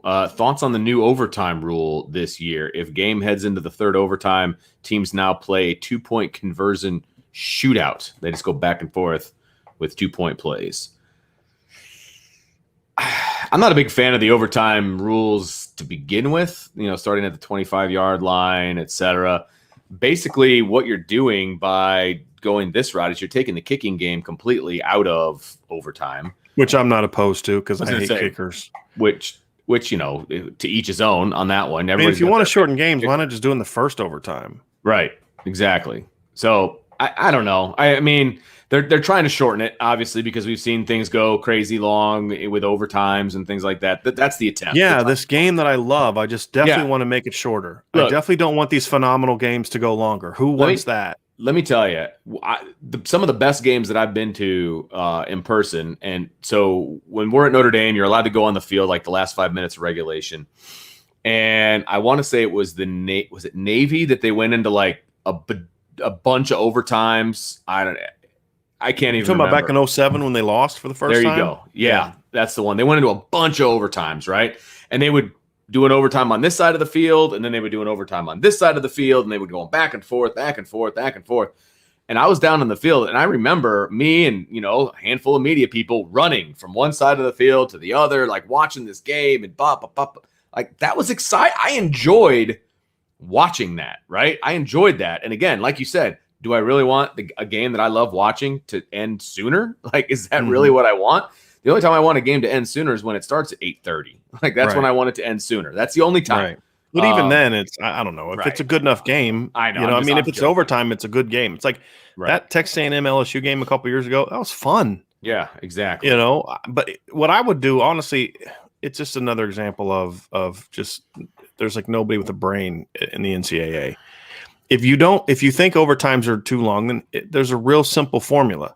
Don't do all these 2-point conversion things. Move the ball back to the 40. There are very few kickers in college football. Basically, from the 25, as long as you don't lose more than 5 yards, you're starting field goal range. Right. There are very few kickers in college football that can kick a field goal from the 40, which would be like a 57, 58-yard field goal. Healthy. Do it to where you at least have to get a first down to really be in scoring range, or start the ball, and they say, well, then you prolong the game because teams aren't scoring. Okay, but that's fine. I mean, there's no perfect system because then what do these teams keep both getting 2-point conversions? They both fail the 2-point conversions. It's still going to be longer. Move it back to the 40-yard line, make a team at least get a first down before they can be in scoring range. And I think that would be a way to fix it as well. And the whole alternating end zone thing is just, to me, just kind of dumb. But, that's what I would do is I would just move it back. And then I would just get rid of extra points completely. Yeah. Move it back to the 40 and get rid of, you have to go for 2 every time. Yeah. If you don't want these games, if you don't want these games going to 7 overtimes, you do those 2 things. Well, you are anti-kicker, aren't you? Well, I don't know. I'm just messing with you, man. I want the guys that actually, hit and tackle and throw and catch and block to be the ones that actually decide games. Not the guy that's kind of been sitting back. But they're going to have to do it anyway. But if they're going to decide the game, make them decide it from something that requires a little bit more skill, which is a 45-yard field goal or something. Absolutely. Like that. Yeah, a 35-yard field goal is not impressive. I know a young teenager who can hit that right now. Like that's not impressive for a college scholarship kicker. You know what I mean? Like I'm with you. Well, and if you get the ball to 25 and all you get's like 5 yards, you're kicking a 30-something yard field goal. Exactly. I mean, you really only need like 3 yards to be kicking this 30-something yard field goal. Yeah. And, that's what I say is like move it back. Yeah. It makes a lot of sense. I like or get rid of field goals in overtime. Right. That'd be the other thing. Hey, look, there's no field goal attempts. You got to go for it on 4th down. Now that would make for some fun football. If that would be a lot of fun. Nolan says, I know this means nothing in the grand scheme, but is Tyree the new speed champ of this football team? If by new speed champ you meant the minute he walked on campus last year, yes. When the second he stepped foot on campus and his mom and dad dropped him off, he became the speed champ at Notre Dame. There's no question about it. From front, you're just talking front lines, like straight air. No question. Any kind of, pick so any category of speed that you want, short, long, whatever. He's your most dynamic. And although I did have someone on Facebook yesterday trying to argue with me that Kyron Williams is a more explosive running back than Chris Tyree. You want to? There's things you could argue that Kyron Williams is better than Chris Tyree at, obviously, but explosiveness, come on. Yeah, I'm sorry. There's a lot of things you can convince me of. Like I'm kind of that guy. Like, oh, that's a really good argument. I wouldn't even try because I was trolling you at that point. Yeah, right. Exactly. I don't have time for this today. ND Fritz, Tommy Rees has a lot to prove still offensively, and Marcus Freeman has shown he can recruit, but is unproven on the field. Which one could you all see as Brian Kelly's replacement once he steps down? I wouldn't necessarily agree with the whole unproven on the field thing. I mean, unproven at Notre Dame, maybe. Right. But Marcus Freeman's been a defensive coordinator for a while. Yes. And in 2 of the last 3 seasons, his Cincinnati defense has finished in the top 10 in scoring defense. And you may say, well, that's the AAC. Well, yeah, it's the AAC, a league with a lot of really good offenses that score a lot of points, and he still finished in the top 10 the last 2 years. So I don't think Marcus Freeman's unproven. I think we don't necessarily know what it's going to look like at Notre Dame. So, from that standpoint, I get where Fitz is coming from. He's got to prove it at Notre Dame. Sure. That's very fair. But I wouldn't necessarily call him unproven. And I mean, to me, if we're talking about who's going to replace Brian Kelly today, July 21st of 2021, there's only one guy in that list that is in the conversation. I mean, correct. Tommy Rees is 29 years old, and he's been a position coach for, 5 years and a coordinator going into year 2. I'm not having the next head coach at Notre Dame conversation about him right now. I was going to say, that's not even a conversation. You took the words right out of my mouth. That's not a shot on Coach Rees. I mean, no, again, it's not. And look, and Marcus Freeman's 35. I mean, he's not old, but Tommy Rees going to have to coach for 6 years to get to where Marcus Freeman is right now. Exactly. And look, and Marcus Freeman has been coaching for a long time. He's got and I'm not saying having a family versus not having a family, but I'm saying it makes you. I don't think that has anything to do with it. That has nothing to do with it. It's just he has more life experience. Tommy Rees could go be a head coach at a small school someplace, maybe. Well, I mean, Tommy Rees could maybe be the head coach of Notre Dame someday. He's just not going to do it in the next 2 to 3 years when Brian Kelly steps down. I mean, that's exactly right. I don't see that. But there are very few people that I would consider to be the head coach at Notre Dame without head coaching experience, just based on the track record at Notre Dame. Marcus Freeman would buck that trend. Assuming he does it on the field again, and that's to Fitz's point. Assuming he does on the field what he did at Cincinnati, sure. Obviously, that's kind of an important part of this too. Yep. But I don't think we should be obsessing a ton on who's going to replace Brian Kelly, because I don't think Brian Kelly's going anywhere right now. No, not the way he's recruiting and not the way he's doing things. I don't think Brian Kelly's doing what he's doing, because if he was leaving after this year, what's the point of recruiting the 2022 class? Exactly. You're not going to coach it. Yes.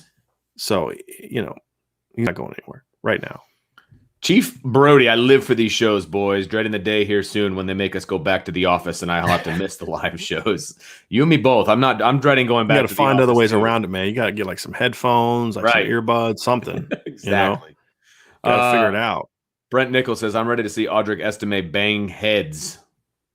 Agreed. I'm ready for that. That's a big kid. Goodness gracious. He's big for a freshman. Yeah, exactly. Andrew Goss says, I think this year's team has a really high ceiling, but the floor could be low. Yeah, I don't see that. I think the floor is actually pretty high. Yeah. With the ceiling higher.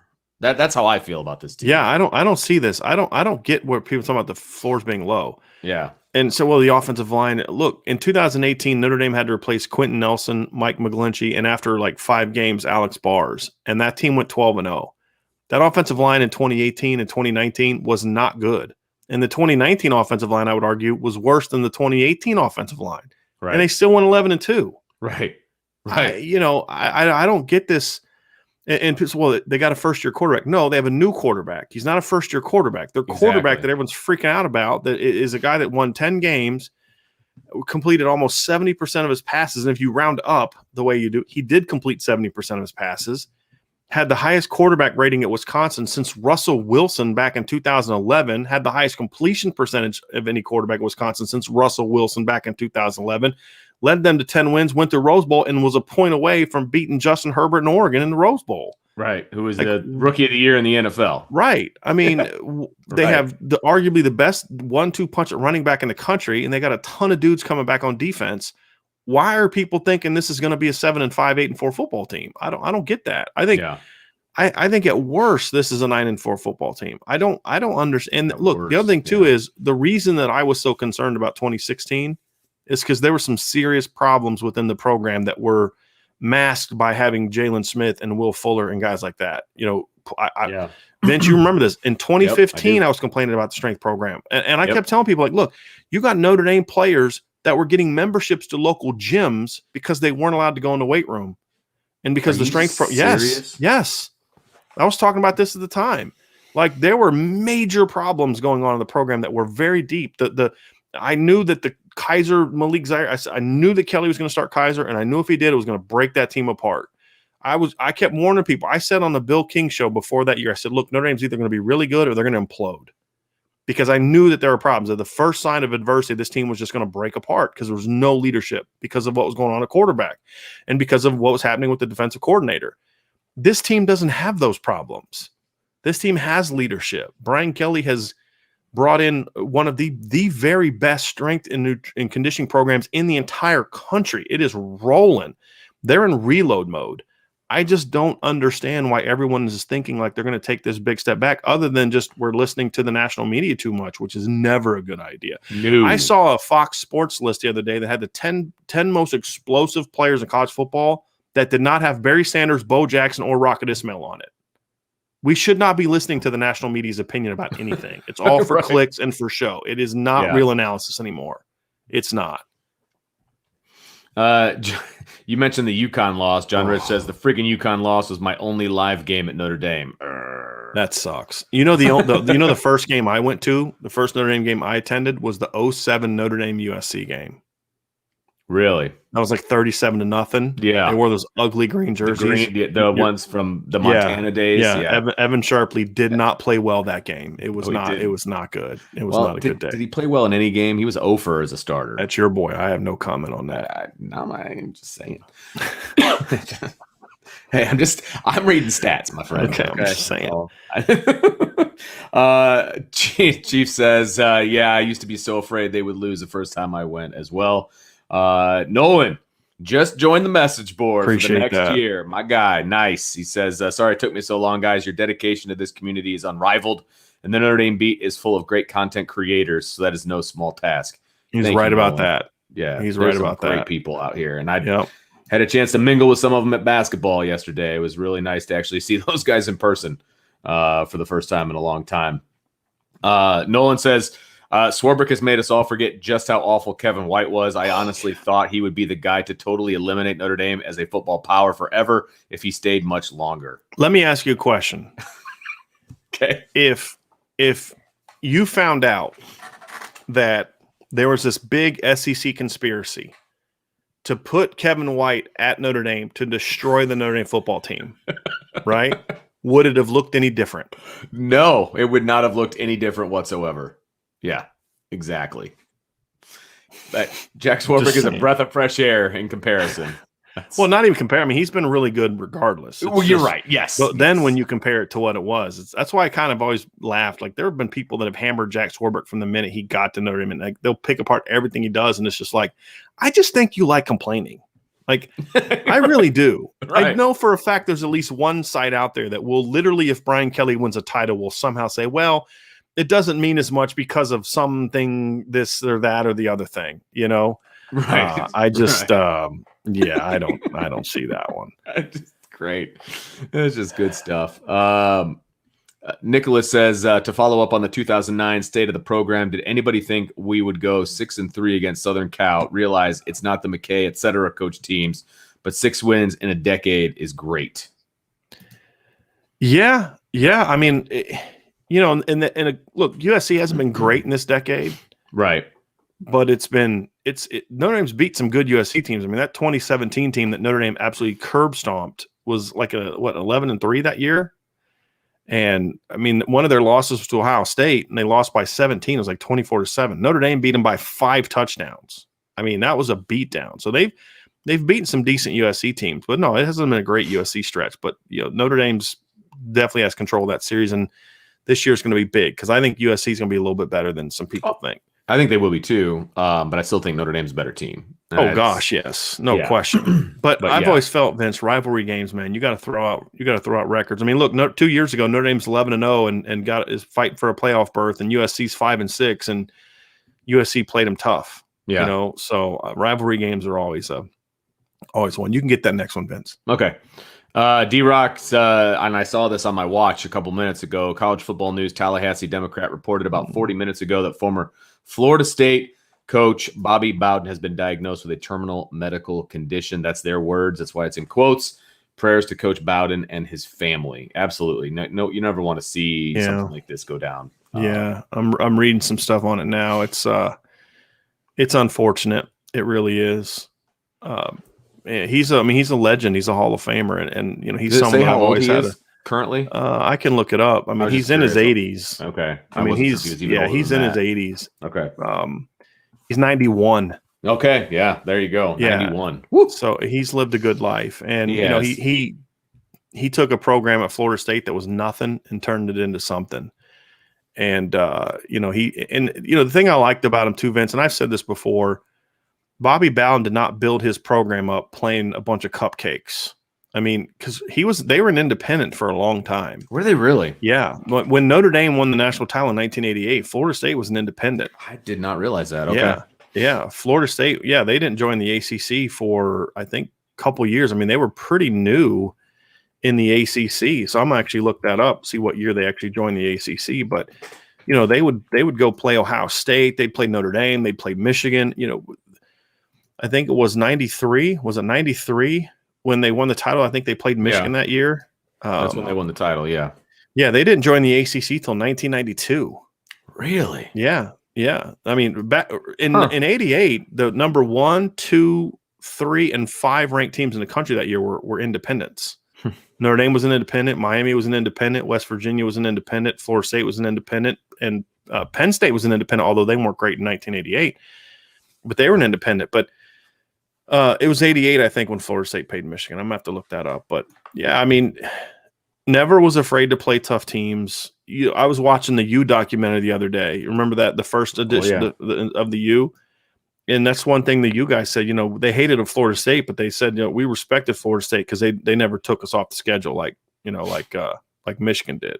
Yeah. Or I mean, like Miami, like Florida did, and that was always kind of my beef with Spurrier. Spurrier always scheduled his way into success. Joe Paterno was like that for for most of his career until they joined the Big Ten they'd have 1 or 2 tough games a year. And then it was a bunch of soft teams. Right. That was not Bobby Bowden's MO. It wasn't at all, and I've always had a great deal of respect for that. I like that. He's always been outward of his faith, and I always respect that too. So, yeah. So definitely prayers for the Bowden family, no question. Next up, Ashley Hill. Which changes excited you more, Tommy Rees or Marcus Freeman's implementation? Well, I mean, I think with Marcus Freeman, he's talking about doing things we've seen him do before. Tommy Rees's words had me fired up yesterday, but now we got to see it. Right. That's how I need to see it. Whereas if Marcus Freeman does what he says he's going to do, I'm like, well, yeah, it's kind of what you did at Cincinnati, just a little bit, better version of it because you have better players. But I don't know if I would say which one excites me more. I think the changes that Tommy Rees talked about are more important. Yeah, because where this team needs to be. Yeah, I mean, if Marcus Freeman makes this defense better, they go from what 15th to 8th, 10th to 4th. They're already really good. Yeah. The offense has a lot longer to go. So, yes, and I think the offense is the final piece, which is partly why I was kind of fired up about the things that Coach Rees was saying yesterday. If he carries those into the fall, and that's who this team becomes, and that's how he goes about his business every day, then this team's gonna have a chance to be really good. Brandon Plensner says, hoping Clarence Lewis makes a heck of a jump. Need the secondary to start becoming a strength of this defense finally. Hopefully that's the case. I mean, it's a statement, and I agree with it. Yes, I hope he does make a jump, and I hope the secondary is because there's a lot of question marks about the secondary going into this year. Now, I think the secondary can be very good. I don't think they're going to be elite this year, but I think they can be very good, trending towards elite in the future because there's a lot of talent here and a lot of talent that's going to be returning. So I'm excited to see what they can do. Let's see. Shannon says, Brian and Vince, do you guys like the field turf that ND plays on, or would you prefer they played on grass from the past? That's a very interesting question. Because they play in South Bend, Indiana, I want the field turf. Mm-hmm. It is impossible to have really good grass fields in the late part of the season. Yep. And if Notre Dame's going to be running the kind of what's that? We've seen it get destroyed. I mean, in the past. Yeah. Well, I mean, and the Packers, keep it pretty nice, but the Packers also spend way more money on that uptake than Notre Dame can do. Yeah. And just so I'm good with it. If they were playing in Florida, go get you some nice, Kentucky grass or some nice, whatever Bermuda grass or something like stuff, that. Yeah, or whatever. And you can yeah. have a grass field. And that's fine. But when you're playing in South Bend, Indiana, and you're trying to have an offense that's explosive and the defense is playing fast, yeah, I mean, do it. I prefer it. I mean, I prefer what they've done now, and it was needed because the field was getting worse and worse and yes, worse. And the thing about it too is when you keep replacing grass year after year, it never gets settled, and it becomes slippery and loose, and how many times dangerous we saw those chunks, like just the chunks of that's grass dangerous. I mean, you guys get knees caught in there, ankles caught in there. It's just not I'm good with it. I like the field. I think it makes some of these late season games look crisp. And here's the other thing. There's no more freaking excuses from opponents. Oh, the grass was too high. Right. No, you just got beat, right? You just got beat. We were better than you were. There's no law. Because what's funny about that is, yes, the grass slowed down Reggie Bush. But it didn't mean that if you're running a 4.9, you don't stay a 4.9. It's not like there's a cutoff. If you rub above a 4.6, it's going to make you slower. But if you're under 4.6, you're going to keep your same speed. It made the 4.9 guy a 5.1. So stop complaining. It's just. But both teams are playing on the field, though, too. So, I mean, it makes everybody slower. That's what I'm saying. Like, the slow guys on Notre Dame's defense then all of a sudden become faster because they're playing on, or they stayed the same. It's the dumbest thing ever. It's like, look, man, you guys won the game. Notre Dame played their butts off. That's why it was a close game. It wasn't because of the grass. Yeah. But the reason they did it, though, is like under Lou, is a mental thing. Oh, for sure. It made you as a 19-year-old think you had an advantage. Was going to be, the the grass is too high. Oh, this, it was a mental thing. But in reality, it doesn't have an impact, in my opinion. Well, and I can tell you, too, living up in this area and coaching on real grass, I would, as much as I hate field turf from a baseball standpoint, I would love to have it because we'll have less games rained out. I mean, it's just, this area is just not good for weather. I mean, there's a very small period of time where the weather is really nice. Yeah. So, yeah. Here's an interesting one. OC Irish fan says, suggestion, would love to see a Matt Bayless interview. Hopefully you can work with the SID to make that happen. So there you go. I'm just fortunate they gave me the one I got. I have other requests in there. I mean, it's not like a choice. I'd talk to every coach on the staff if they'd let me. It was not going to let me. So Matt Bayless said, he's got that really groggly voice because he's been screaming at his players all day, and he's got that real hoarse voice, and he's a good dude. And he sounds like that at church. The church I used to go to, he went to as well, and so he just said, hey, coach, hey, how you doing? He just have that really groggly point, that's because he just yells all the time. So his voice is like permanently shot. He sounds like me at the end of the first 2 weeks of fall camp. Right. Oh yeah. It's like it's hilarious. Yep. Farmer's tans and a lost voice. That's pretty much the guarantee after fall camp. So anyway, Logan Hale says, will ND try to find someone to take over the Tommy Tremble role this season, or will a change in offensive philosophy make it less important to find a replacement? I'm assuming he means from a blocking standpoint. I don't think they're going to have a change in philosophy. I think they're going to have a change in emphasis. There's a difference. Like, change in philosophy means like they're going to go from a pro style to the air raid. I don't see that happening. They're going to have a change in emphasis, meaning they're going to still run the inside zone. They're still going to run the outside zone. They're still going to have need for 12 personnel, and they're going to still have need for, a guy to play that role. I think the thing that might change, to Logan's question, this is a very good question. I mean, this is a really good question, because you're thinking like, okay, what worked for them last year, and what things they're not going to do anymore? Well, I think everything that we saw last year, we're going to see this year. It's just some of it's going to be more of that's a short yardage situation, not a 1st and 10 situation like it might have been last year. Or this may be something you use 5 times, whereas last year you used it 40 times. So you're going to see it's a shift in emphasis. Last year, you may have only seen an RPO 4 or 5 times all year. This year, hopefully, we're seeing it 4 or 5 times a series, 13, 15, 20 times a game, And again, an RPO doesn't always mean a throw. It's a package. It's going to be handoff sometimes and throws other times. So I do think, Logan, there's going to be a need for that. I think that's a good question. I think that's where you see like a Kevin Bauman, Kane Barong battle happening. Because I don't think George Takis has the body for that, and I don't think you want to use Michael Mayer for that. I think Kevin Bauman, and I think that Kane Barong could be that guy. And I'm going to tell you somebody else who can maybe fill that role. And this is going to surprise you a little bit. Audric Estime. You getting some 2-back looks. You throw that big body around a little bit. But you're getting some 2-back looks, and you say, hey, look, we're going to be ISO. But then now you can kind of handle the ball off from time to time. Sure.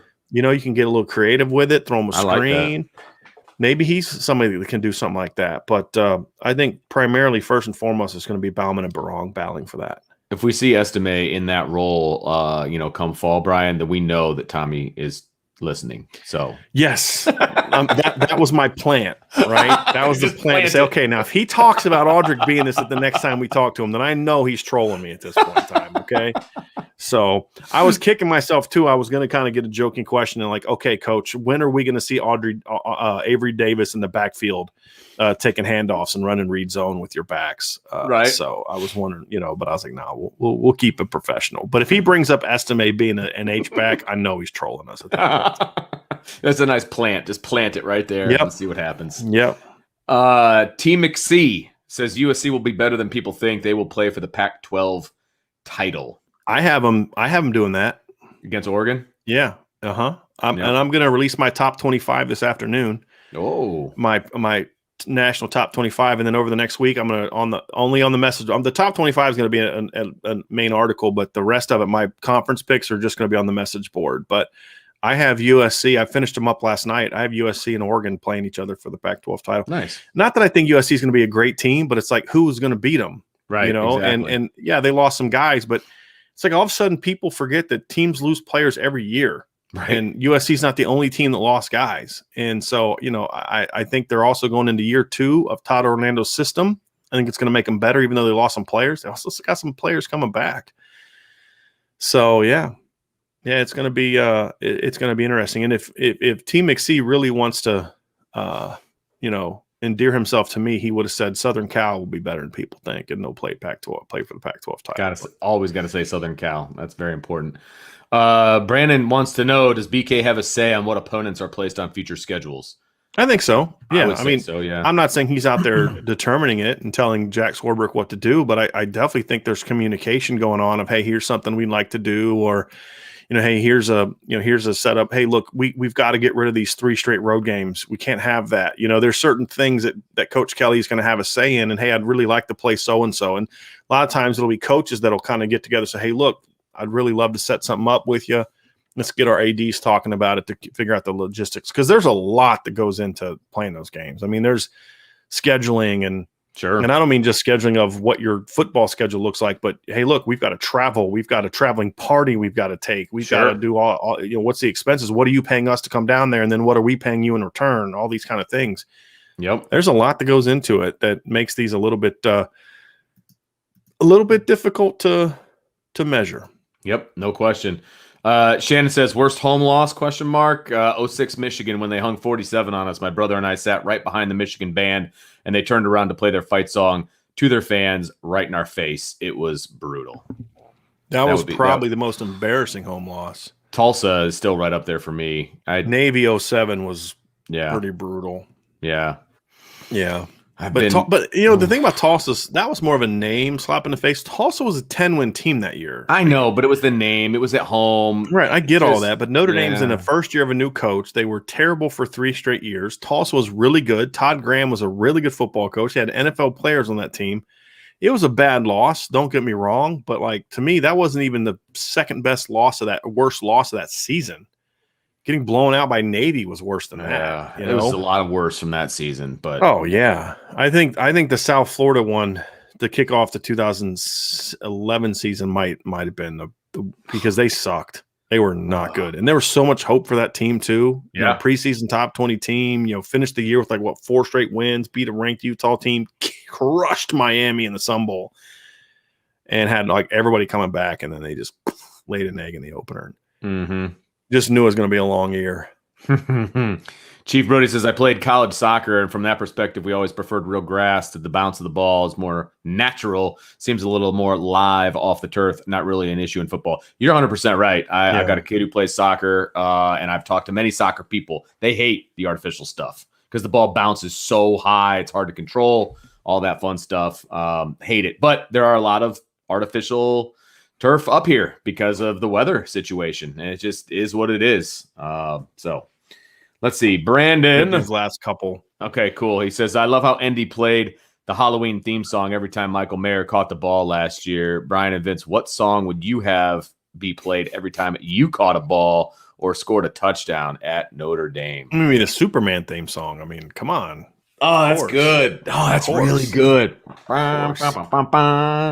Exactly. That's That a or, good or one. that or the It's a really good I forget the name of it, but you know the music for the Jedi, right? Right. You know, like the scene when at the end of what is it, the second one or the third one when Han and Luke are walking down like that long aisle to get rewarded after they blew up the Death Star, you know, Yeah. that might have been it, you know. So Yeah, those are some good ones. Those are some really good ones. I I don't know. I'd have to really think about that. You know, I actually have been able to pick like walk up music, so to speak, once. So I used to do a show in Ohio, and I knew the host really well, and it was a weekly show during the season. And he asked me, like, is there any music that you'd want to introduce you? When I couldn't do the CBS, you know, fight song or the CBS football music, right? So I actually picked that Jimi Hendrix song that Hollywood Hogan would come out to, you know, back in the WCW days. That was my music. I was like, okay, that's happening right there, man. So That's yeah, good. that was the only time I ever got to kind of pick my walk up music, so to speak. It was when he would introduce me to a show, he would play that. That was pretty cool. Brandon says the Darth Vader theme would be sweet. I like that one. I think it's been a little overused though, so I don't know how original it would be. Plus I kind of think that's more of a USC thing. Plus, I'm a good guy. You know, I want to be the good guys. I don't want the bad guys to be my theme music. I'm a good guy. Superman, you know, the Jedi, right? I think the Superman one is spot on. I really like that one. I was a big Superman fan. I was Superman. My mom said I was Superman for like 4 or 5 straight Halloweens when I was a kid. So I was really? Yeah. Mm-hmm. Nice.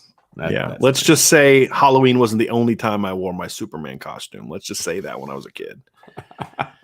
Very good. Fortunately, I wasn't one of those dumb kids that thought I could fly, so I never like jumped off the roof or anything. Like I was kind of realistic about my Superman fandom, but you know, that's good. Yeah, I rocked the costume a little bit more than I probably should have. That's funny. This is probably more for you than it is for me. I haven't been to too many of these, but OC Irish fan says, guys, what is the best visiting campus environment that you've experienced? The environment wise, I'll answer this one first because you may have to think about it more. I've only been to like drivable ones because I've always been the guy that has to get myself there.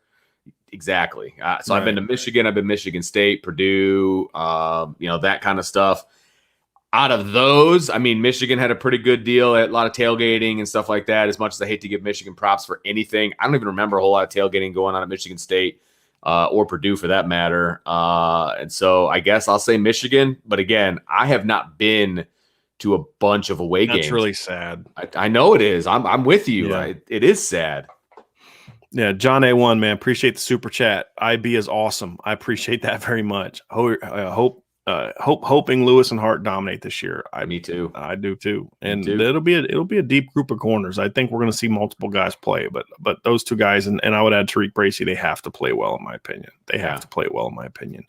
So do you have a campus? I that do. You want to bring up? I have a couple. So I'd have to go with Georgia because I thought their fans were awesome. Yeah. I mean, they were very welcoming. I think they were moved by how they were treated 2 years before by Notre Dame. And then people that weren't at the Notre Dame game heard the stories of how Notre Dame fans treated them. And there was a lot of fun. Even the trash talking I saw was like at a tailgate together, having fun, trash talking. Like that's how football's supposed to be. Not like you say one more thing, I'm going to punch you in the face, trash talking like you get at Michigan. Right. But more of like good fun. Like this is how it should be, like having fun.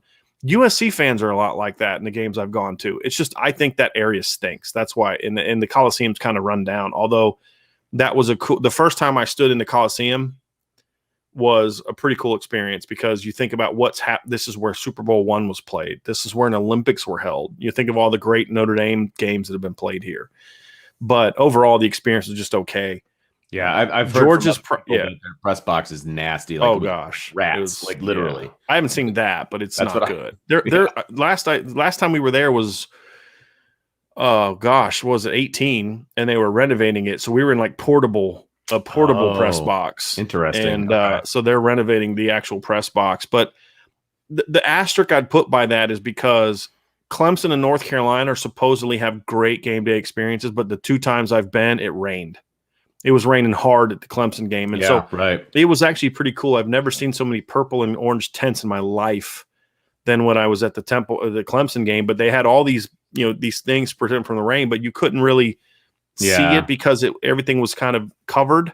Yeah. And it was raining so hard. I mean, I was drenched by the time I got to the press box before the game even started. That was a miserable day. That's brutal. But the crowd was awesome. I mean, and they were loud. I just didn't get to experience the overall atmosphere because of the weather. And the same thing happened in North Carolina when I was there in 2017. So that's kind of stunk. And then, of course, we couldn't, I wasn't able to go last year. We weren't allowed to go last year. Well, right. You're only allowed to have like 2-3 media people per opposing team at a game. And so Notre Dame did like a rotating thing because in order to make sure everybody could get to some games. I mean, I have no problem with what they did. And, and then like one time a couple people canceled. They called me, hey, do you want to go to this, Georgia Tech game? Heck yeah, I'll be there, that kind of thing. So they were cool about it. That's not a shot at Notre Dame. I mean, that's just what you had to do. That was the ACC rule. You can only have 3 spots in the press box because of the contact tracing and not contact tracing, but social distancing and all that kind of stuff. But so I didn't really get a chance to experience that as much as I would have because of the weather. But I've heard that those are 2 pretty cool environments as well. And I'm trying to think. So I didn't get to go to Oklahoma in 2012. I made the stupid decision to get out of covering the team, and I got into coaching those 2 years. So I didn't get to go to Oklahoma. So that was disappointing. But trying to think of some of the other places I've been to, and look, a lot of these too for me, it's a work day. I'm actually this year going to start trying to enjoy the environment, but I just me, Vince, I just kind of get so locked in on game day that it's like I'm there, get to my spot, get to working. Yeah, we're going to do some things this year where I'm going to start trying to have a little bit more fun and enjoy, just what this environment is all about. But Virginia Tech was a little bit overrated in my opinion. There's a lot of tailgating going on, but it was like very hilly and just spread out. I've been to their campus before, not for a game, but it's very hilly, like way more hilly than I anticipated. You're going like this all the time. Yeah. Virginia's got a fun little, quiet. It's a really cool little stadium, outdoor press box, a lot of tailgating, a lot of, that was a pretty good one. That was a pretty good place to cover a game too. And again, it's not like Oklahoma or Florida. I mean, that's the thing I'm looking for. Like, in a few years, Notre Dame's going to be going down to Texas A&M. They're going to be in Columbus next year. Right. I'm looking forward to going back to Clemson to see it. Hopefully, it's not raining the next time they go to Clemson. That should hopefully be a lot of fun. We're going to be at Alabama in 7-8 years, right? So much can happen between now and then. I'm not going anywhere, man. I'm just saying, 7-8 years seems like so far away right now for me. Probably have like a married child by then. Yeah. Who? You? Yeah. It's possible. Boy. Yeah. Because Dylan's what? 13? 14. Oh, wow. Yeah, you could. You could have a couple. You could be a grandpa by then. Goodness gracious. All right. Let's not go there. You said married. I did say married. Well, yeah, I did, because he'd be 22. So, I mean, it's possible. I married my wife when she was 22. So there you go. Let's see. Charles Faber says, oh, yeah, that UCF game was awful. That ND team was loaded, to what you said. Mm-hmm. And Brody says, yeah, exactly. I'm from Michigan as well, so kind of forced to be playing on the turf. Yeah, it stinks. No doubt about that. Let's see. Ron, I just got bumped to the bottom, but it's not very far. Ron says, hey, guys, still alive here in Indy. We'll catch the show later. Go Irish. Love that. Chief Brody's a Star Wars guy. There you go. And Brody from Michigan says, I think Michigan Stadium is heavily overrated. Oh, yeah. And the environment outside of it kind of sucks because you've got a lot of parking in like that high school lot. Yes. And it's far like away. Kind of in a city area. So it's like crowded roads. You're like, am I going to get hit by a car? The whole atmosphere is weird and chopped up. And it's dirty. Like Michigan fans, like you go to a Notre Dame game, right? And people put their trash in the recycling. I mean, there's going to be trash in the field, but like Notre Dame fans, I think for the most part, do a really good job of like, don't leave this place a dumpster fire when you leave. You go to a Michigan game and you walk out, you're like, you think that they're going to do like a landfill. You know, like they got all that. I mean, they're dirty. Like just do not take care of that area at all. And it's especially when they lose. So I mean, it's very overrated experience. Michigan. I actually think Michigan State was better than Michigan because it's actually like on campus and there's like the big property and there's all those other kind of things. Yep. See, here you go. Yeah, Chief There Brody you says go. the only ones I've been to are Michigan State and Michigan, and honestly, MSU has a nicer campus, cleaner stadium, etc. Ann Arbor is not my favorite city, having grown up in East Lansing area. Yeah. Look, and I've been to both, and I really liked Michigan State, to be honest with you. Much more so than Michigan.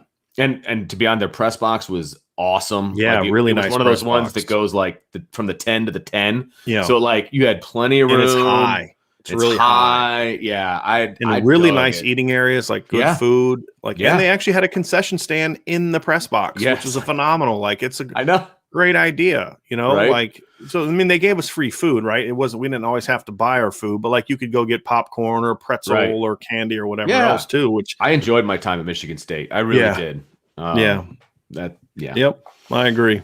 He also said that Michigan Stadium is heavily overrated. I agree with that completely. I think Michigan Stadium, it's cool because you think of the history, the great games that have been played there. I'm a big fan of college football. And that's why I was really looking forward to going there when I went there. Yeah. Go ahead. And so that part was cool. But as far as like the scenic aspect of it, it's not. I mean, it's whatever. It's not a big deal. Right. It's just a stadium.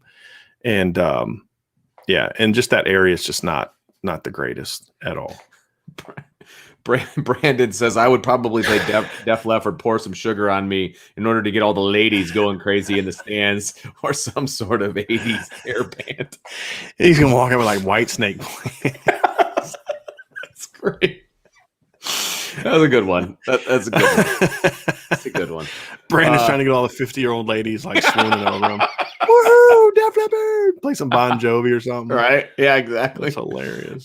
D-Rock says subscribe, hit the like button, all that. I'm assuming D-Rock put that good show thing up there before we started talking about 80s hair bands.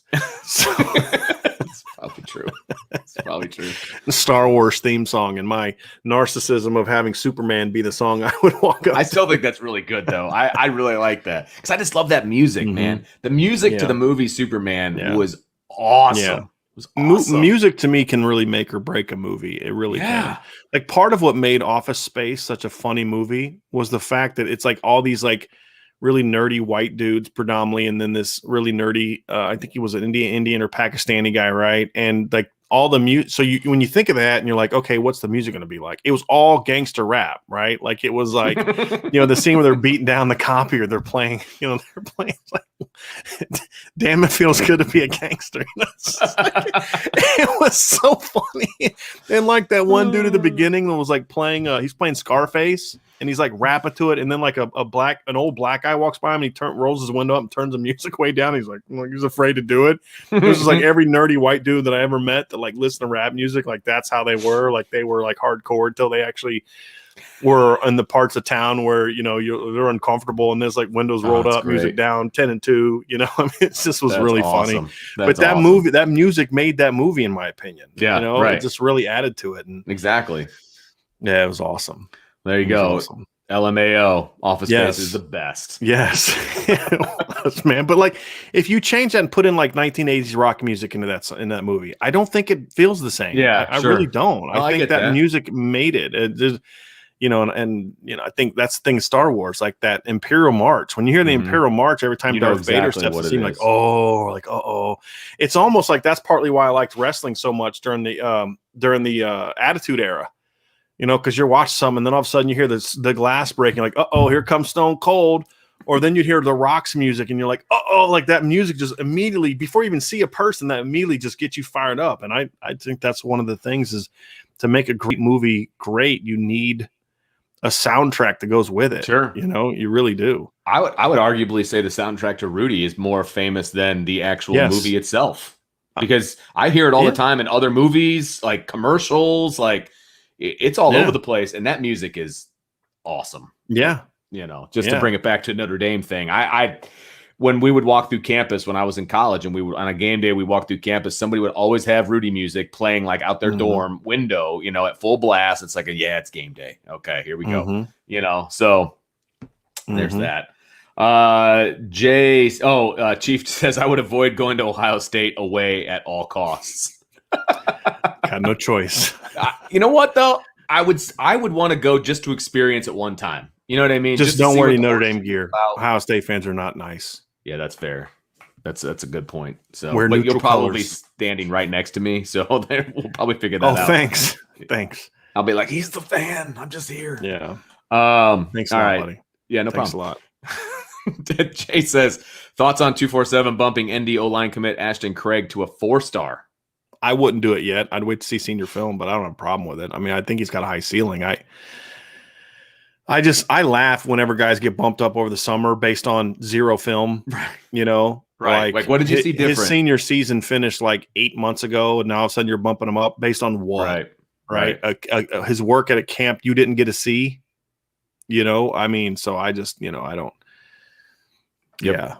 I wouldn't have done it, but I'm okay with it. I mean, I think he's a good football player. He's a good football player. Shannon says best rain game at home was the 2012 Stanford game. Beating them with a goal line stand in the rain in OT was priceless. I actually got bumped out of that game, so I wasn't able to attend it. I know. I'm watching it on TV at a McDonald's Play Place. Okay, they had a TV in there, and I like rigged it to like pick up NBC. And I'm like, my kids are all playing, and I'm like, it's like watching the game at McDonald's. Like that's how I had to watch that game, and I will never forget that for the rest of my life. It's the only game I've ever watched at McDonald's. So there you go. Nope. I just said, I didn't even think about this, but like Rocky theme songs. Oh yeah. Are you kidding? I don't know how catchy those would be like in a short time. Like to me, a Rocky theme song is more of like it's almost like you need it over the course of period of time. Like you need to hear the whole song, you know? Whereas like, I think like the Imperial March, the Superman theme song, I can't, I'm drawing a blank, but the song for the Jedi, right? Like that we talked about, those, to me, those are kind of like they're immediately, as soon as you hear them, they stand out, you know? Well, I thought Rocky IV had the best of all the Rockies, was the best music, had the best score. I thought that was my favorite Rocky. Fair enough. Chief Brody says, so funny because these theme songs are almost all John Williams: Star Wars, Superman, Jurassic Park, Saving Private Ryan, Jaws, E.T. The man is a genius. He's right, man. He is so right, because John Williams is so talented. Like he owns like movie soundtracks. When I was a kid, I actually had a John Williams like best of CD that I would play, and it had some good stuff, man. Like he's a genius. He's not wrong. Yeah. Brandon says, Stone Cold theme is good. No, so he just completely abandons the 80s hair bands. Hey, and now he's going Stone Cold. So yeah, I get it. OC Irish Rocky theme song. Shannon says, I love how the ND plays the Imperial March and the student body chants kill when they go on defense. Yeah, that was a lot of fun. No, there's no question on that. Larry says in 2002 Stanford soaked. It was raining so hard. He was there. It was so hard. A couple more here. Larry, that must have been a blast though. Yeah, it's only because they won. Yeah, it's amazing how the outcome can change your whole opinion of an event. No question.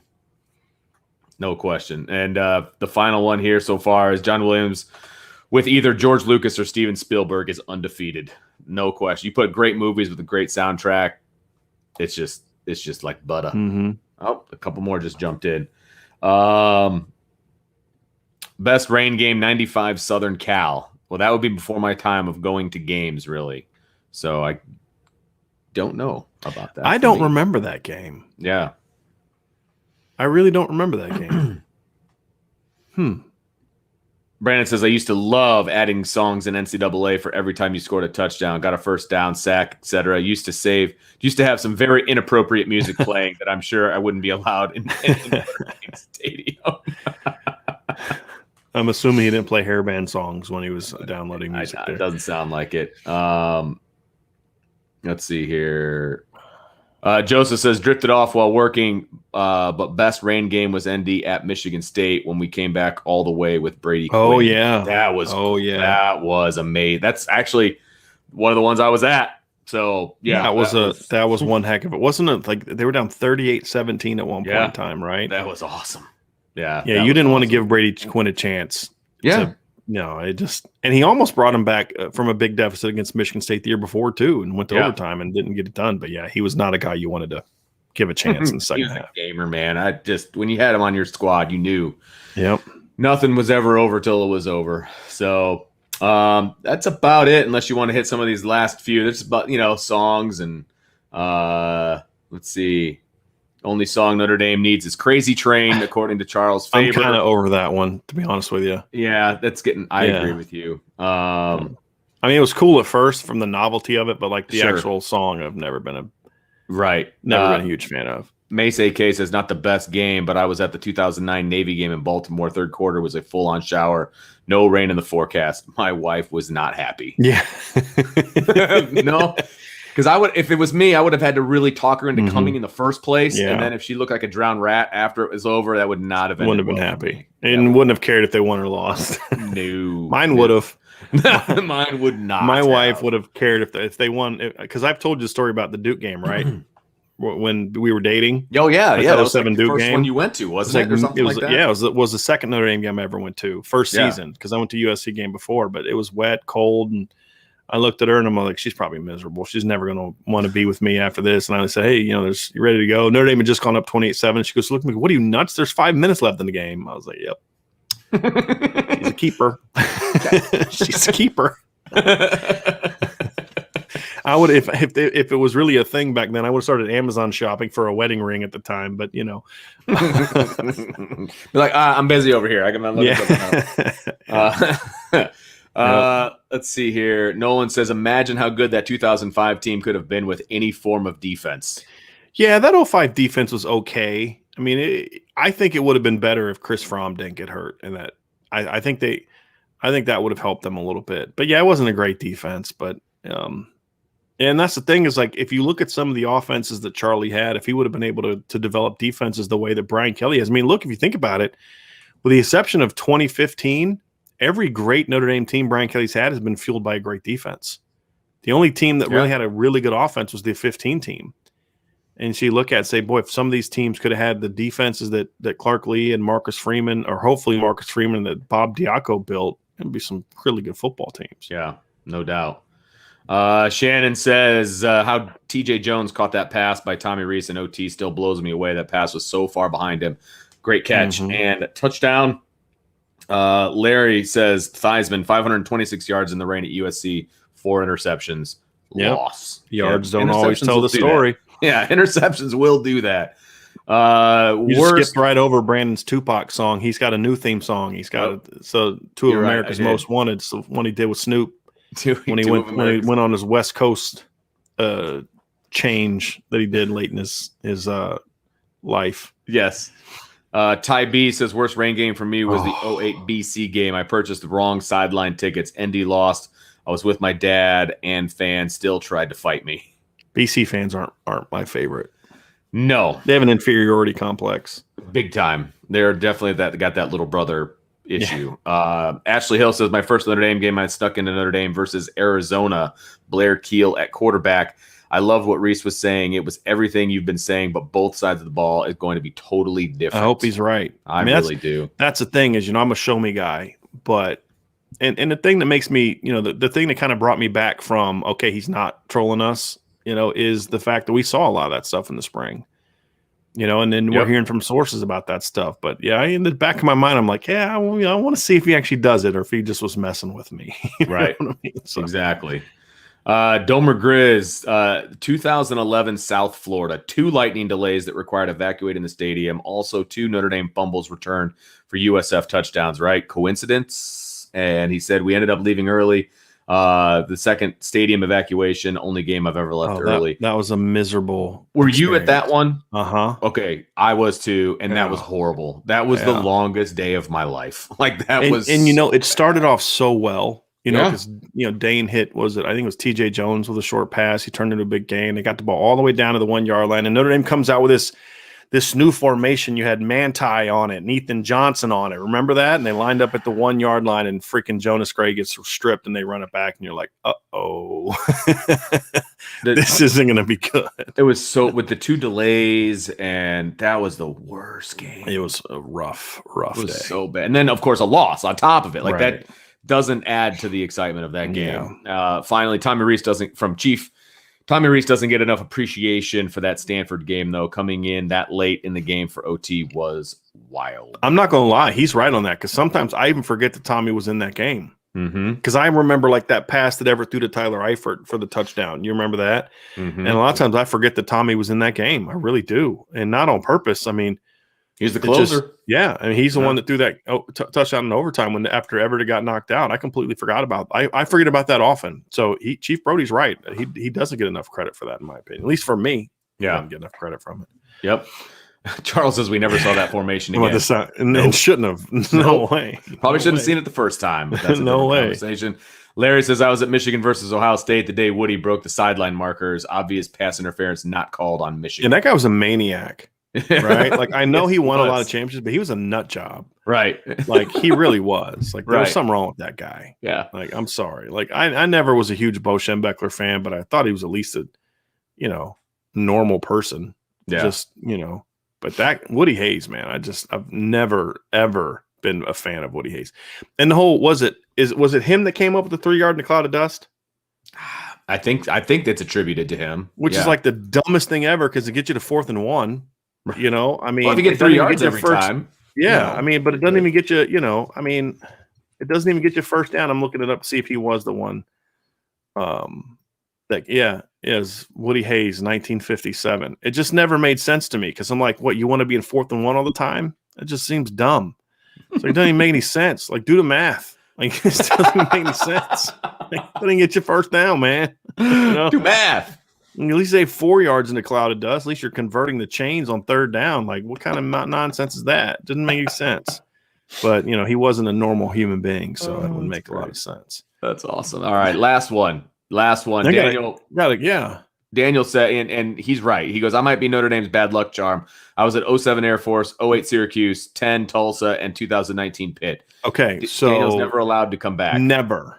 Daniel, never. Never. You are. I'm going to put you on like the FBI's, list of the no fly list. You can fly anywhere in the world except South Bend, Indiana, right? Or particular states where Notre Dame might be traveling to. Exactly. So, yeah. 07 Air Force, that was a home, right? 08 Syracuse was a home. 10.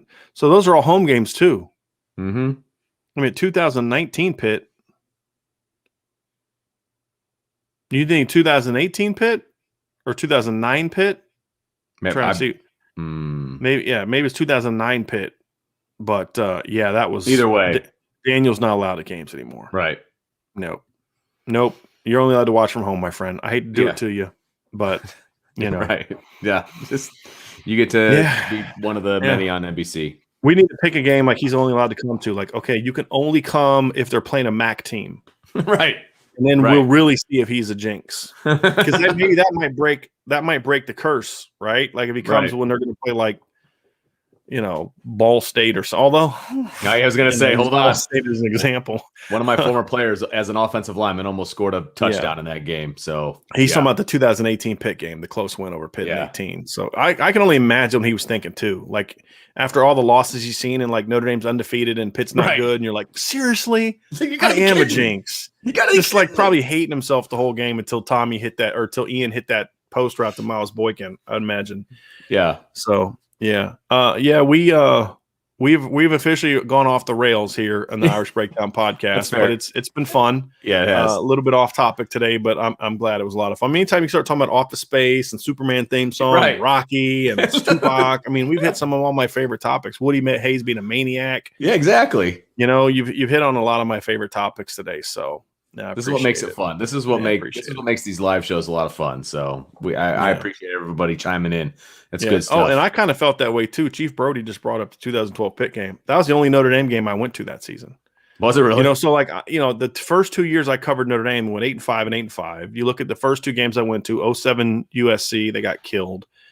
07 Duke, so I got to see those. That was cool. But I didn't go to another game again until 2010, and obviously they weren't great in 2010. They weren't great in 2011. And some of the big wins they had that year, I wasn't at. I wasn't at the Sun Bowl, for example.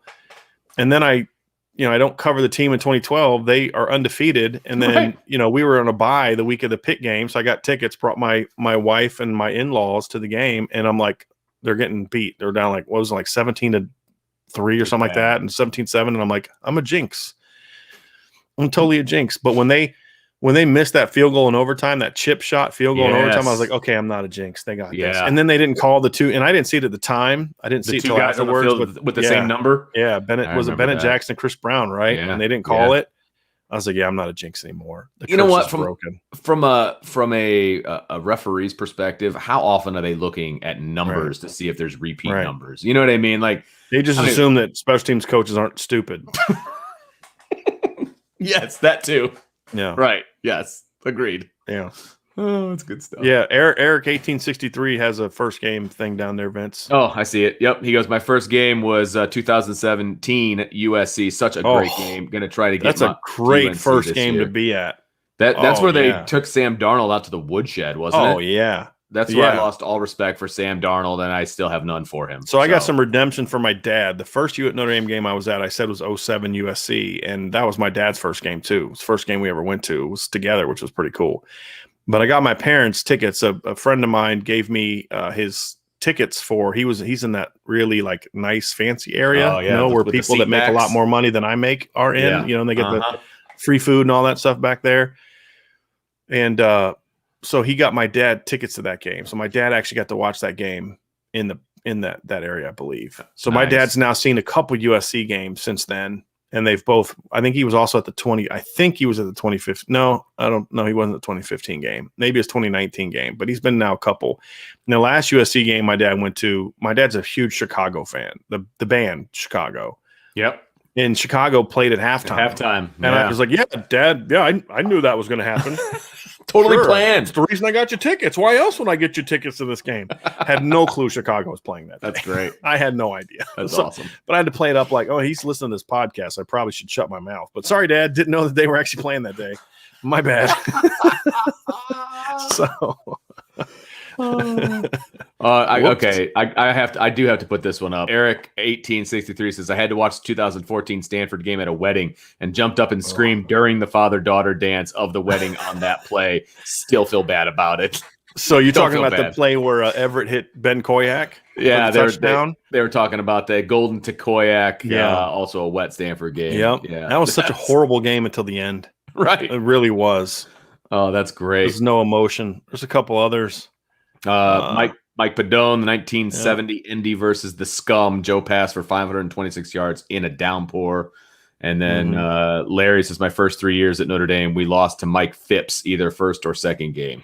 Yeah, so Larry was at Notre Dame from like 67 to 71. So that was a pretty good era of not bad. No pun intended, but it was during the era.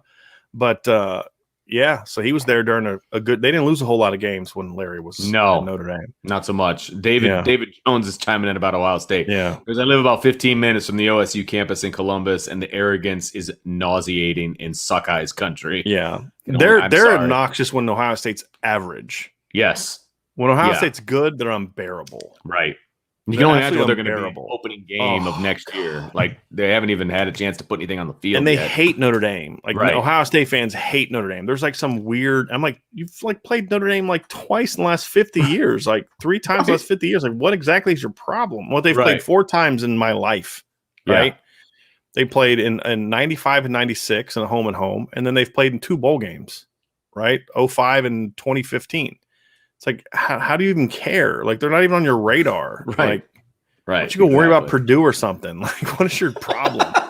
It's like, get over it. That's great. It's like, it's another inferiority complex. Like, you have 150,000 students at your school. Like, you don't need to worry about Notre Dame. Right. With 8. So it's hilarious. They're not pleasant. I was at when I went home to Ohio recently for that barbecue, there was my whole family's Ohio State fans, but then there was a Michigan fan there. Ooh. And I was like, when the Michigan guy was the one I preferred to talk to about sports, that's a problem. That's a problem. Oh, that's great. Yeah. And Eric apparently doesn't like Penn State fans. We got that down here. I'll be honest, I lived in Pennsylvania for a couple of years, and I didn't think Pitt fans were terrible. Most of the ones I knew were decent. I mean, but I also have never been to a Penn State football game. So Yeah. I couldn't tell you if they're bad or not. But like Penn State fans weren't like the nasty, obnoxious like Ohio State or Michigan fans are. They're just more like kind of arrogant. Like Penn State fans, to me, in my experience, were a lot like what people say Notre Dame fans are like that I've never really experienced. Like most Notre Dame fans I know are blue collar, love their team. You know, they're not there's this perception that Notre Dame fans are all like, they're all wealthy. Right. They're all there's a section of those, but that's like people, more a alumni thing. But like most fans I interact, I mean, 99%, and even the ones who are wealthy are still just as passionate, love Notre Dame. They like to cheer at games. You know, it's like there's this stigma about Notre Dame fans, and I'm like, yeah, I've been around a lot of Notre Dame fans the last 10 years, and I don't meet many people like that. You know what I mean? But that's how most Penn State fans I met actually are. It's just really snotty, like look down your nose. Like, you know, Joe Pa with all these records. I'm like, yeah, you beat East Carolina 875 times. You know, Eric just said he graduated from Penn State. Oh, and he still has that. He still has that opinion. So, yeah, sorry, I get it. I get it. Especially if you had to be around him every day. I can understand that. Yeah. Chief Brody's got an interesting one. That next question's a good one, I think. Okay. He goes, what's the classiest fan base that has a decent team, easy to be humble when your team sucks? You know, I can't say what the fan base was like overall, but I thought the Utah fans in 2011 or 2010 were really, really cool. Like really glad. Utah, we had a bunch come over. Yeah, nowhere. Yeah, they came over to a tail. I mean, they were really nice people. I don't know if I'd say I don't know. I can't speak to the whole fan base, but I've met a few USC fans, and I've always felt they were good. But I've had other people tell me USC fans are the worst, so I can't really speak to that one. But Utah fans are pretty good. I think the fans of those teams aren't that good tend to usually be the best because they're like, hey, man, we're just happy to be here. You know what I mean? Like, you know, those fans are fun. Like Wake Forest fans are usually pretty cool. And like, we know you guys are going to kill us today, but, you know, just have some fun, eat some good food and watch our team play Notre Dame, you know. But yeah, that's those are, but the Utah fans is they were really respectful, really classy. And honestly, Georgia fans were really cool both times I've interacted with them, at the home game in 2017 and in 2019. Now, the online Georgia fans aren't the greatest, but like the ones I met that were actually the game were really, I mean, really nice people, both places. And, you know, it's really the Midwestern schools are the ones I've had the worst interactions with. But of course, I haven't been around a lot of Alabama fans or, you know, Florida fans or whatever. You brought up Alabama, so I'll throw this one up. Nolan says, I live right in the heart of Fairweather, Alabama fans. The amount of big A stickers, license plates, etc. is nauseating. Yeah. Yeah, I get that. They can't even fill up their stadium. I mean, isn't that nuts? Like, it's like just the oh, this team's beneath me, I'm not going to that game. It's like, what? Yeah, exactly. Like, really? Crazy. Okay. Absolutely crazy. Charles says, it's way too soon, but I already fantasized about Freeman winning multiple national championships at ND and sticking it to Ohio State. It'd be a great way to win it. I would love to win it over Ohio State. Like, and that would be a great be storyline. Great storyline. Yeah. I would enjoy that very much. Nolan says 15 years ago, those same people were Tennessee fans. The Alabama people. That's awesome. That's great. Oh, okay. No, that's not good. Oh, good Lord. Yeah, I didn't really the end of that. Domer Grizz says, Michigan fans are the worst I've ever encountered. Went to the 2003 Notre Dame game in Ann Arbor and was almost murdered. I'm hoping that's hyperbole. Yeah. But that's, But I agree with him. Michigan fans are the worst. Michigan State fans are pretty cool in my interaction. Michigan fans are really tough to deal with. Especially the only negative I have against Michigan State fans is they, for some reason, burn furniture when they win a championship. Like, it's just the weirdest thing. I mean, you got to get rid of it somehow. Whatever. But no, I've never had any issues at Michigan State. Never. Chief says, I've heard those people are called the wine and cheese down in front Notre Dame fans. Yeah, and you see them at games, but I don't interact with them very much. Like I in some of the, like I used to speak at a Notre Dame booster club in or a Notre Dame club in Canton, Ohio. Really nice people. A lot of them are like pretty wealthy guys and just salt of the earth, real, you know, down to earth, nice, you know, love talking ball. Not like I just haven't met a lot of those uppity Notre Dame fans that people talk about. And I think it's more of it's not a real thing. It's more of that inferiority because Notre Dame is considered classy and high academics and and there's this stereotype of them. It's like, you hear the Miami players when you did that interview, and they're talking about Notre Dame, and they hate Notre Dame. Why? Because they view Notre Dame as this uppity, white, religious, right. We're better than you mentality. When in reality, most of those kids that went to Notre Dame were the only. I mean, obviously had a lot of white guys, but like it was not like most of those kids are blue collar and hardworking and come from, and that's why they were so dang tough and physical. But the funny part is Miami, the University of Miami, outside of the football program, is every bit as uppity as Notre Dame. Right. It's more uppity than Notre Dame. That's what I'm saying. Yeah. Like Coral Gables is exactly what you just described. Yeah. That's one regret I have in my life as a college football fan, that I never got to see a game in the Orange Bowl. Now I know it was a dump, but it's still the Orange Bowl. I wish I could have.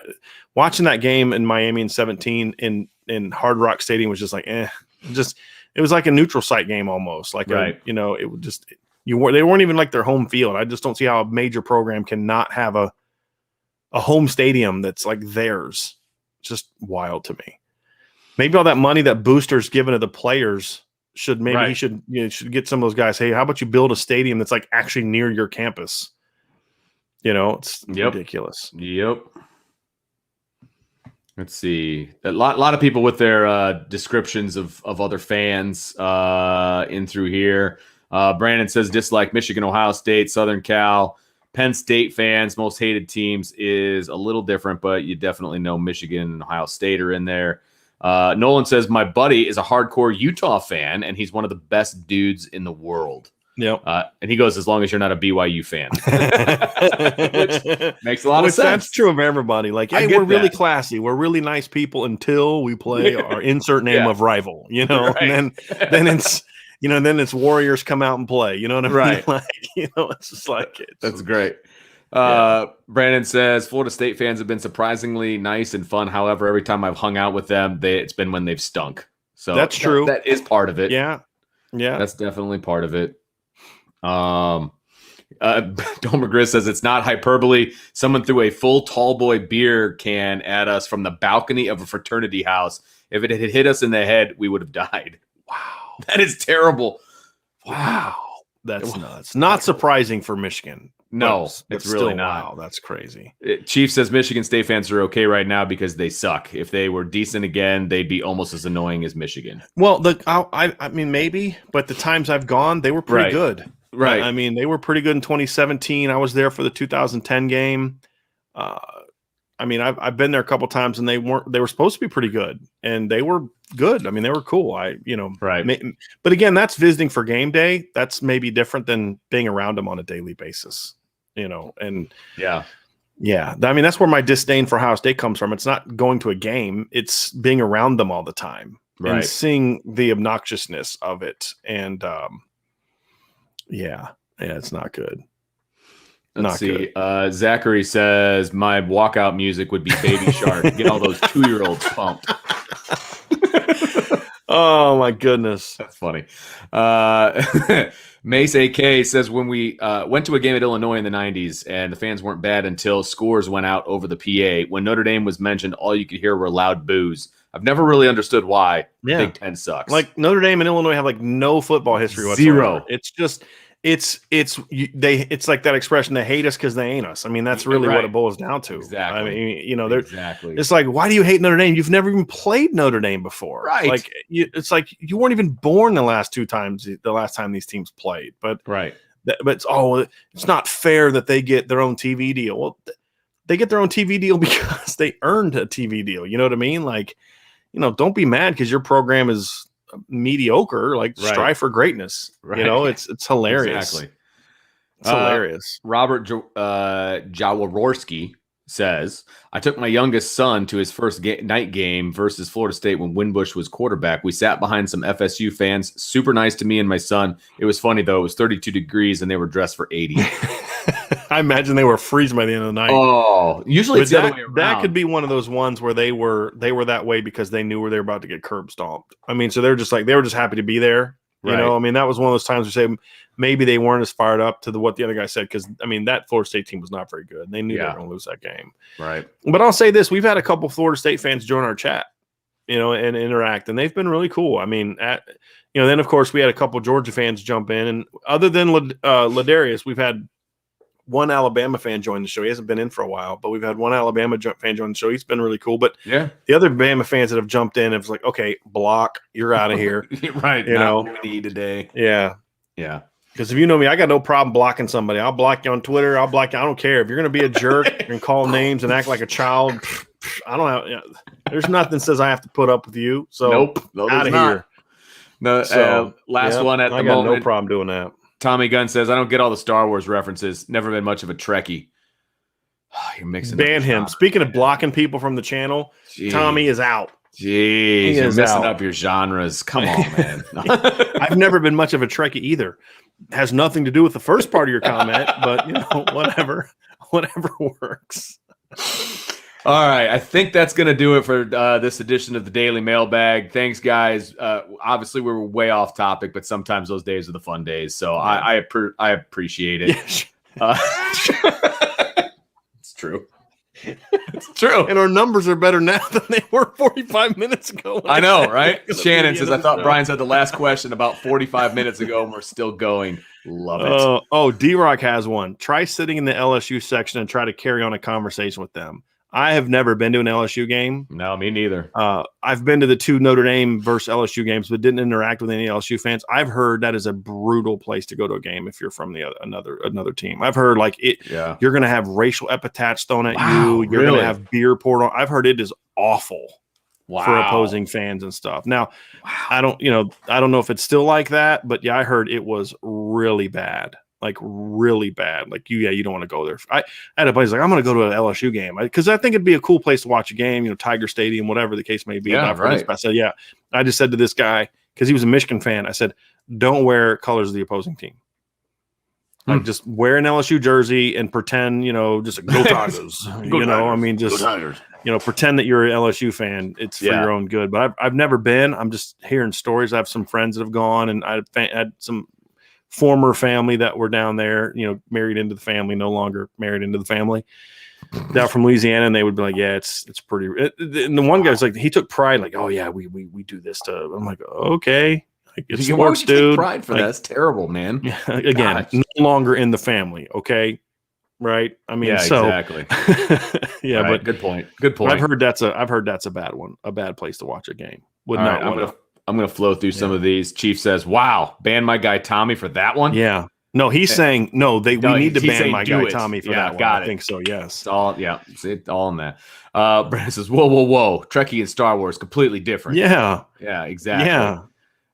Don't worry. Grizz says, great show, guys. Thanks for hanging out with us. Pleasure And Tommy goes, Vince, hire some personal security for that trip to Columbus. I know Tommy needs to hire some personal security for his Star Wars versus Star Trek comment. If you better hope there's no nerds in this chat today because they're going to be all over you, man. Oh, it's great. Yeah, you ever the funniest are the Trekkies that when you actually joke with them about I don't watch Star Wars, and they get real offended. They get real mad. I had this kid in high school that was like that. I just would make Star Wars references, pretending it was Star Trek, just to mess with them. And he'd just get real mad about it. I'm like, dude. Look, I watch both. I'll admit it. I watch both, but I'm not going to get upset about either one. Yeah. That was straight via. And Omar is not wrong on that. Not wrong at all on that. That's funny. So, that's great. Chief Brody. Tommy catches some heat. Yeah, he is. It's good. Directed at somebody else. That's yes. That's awesome. I apologize for the technical issues that we weren't able to get to a football 101 today. We're going to figure that out, and we're going to get back to that tomorrow. We'll be back here tomorrow. Show to be determined, topic to be determined. We'll let you know. But thanks for being with us today. It was a little bit of a different kind of show, but a fun show. So I appreciate it, everybody. Stay safe. Have a great day. Check out irishbreakdown.com and join our boards. We've had a couple people sign up for the message boards during the show, which was a lot of fun. Nice. And be part of that company. I'm going to go put my top 25 up on there here real quick, and then starting tomorrow, I'll put my conference predictions out there. So I want to hear what your predictions are, but you got to be part of that community to join. So monthly options, annual options, all that available. And Vince, you put the basketball thing up yesterday. I was just going to say that if you're interested in the media, there was an open media basketball practice yesterday that I went to. Put my thoughts up in the message board. So go check out the Notre Dame basketball message board for that update. Also premium. Yeah. Yep. So go check that out. Check it out. Appreciate you. Everybody have a great day. We'll talk to you again very, very soon.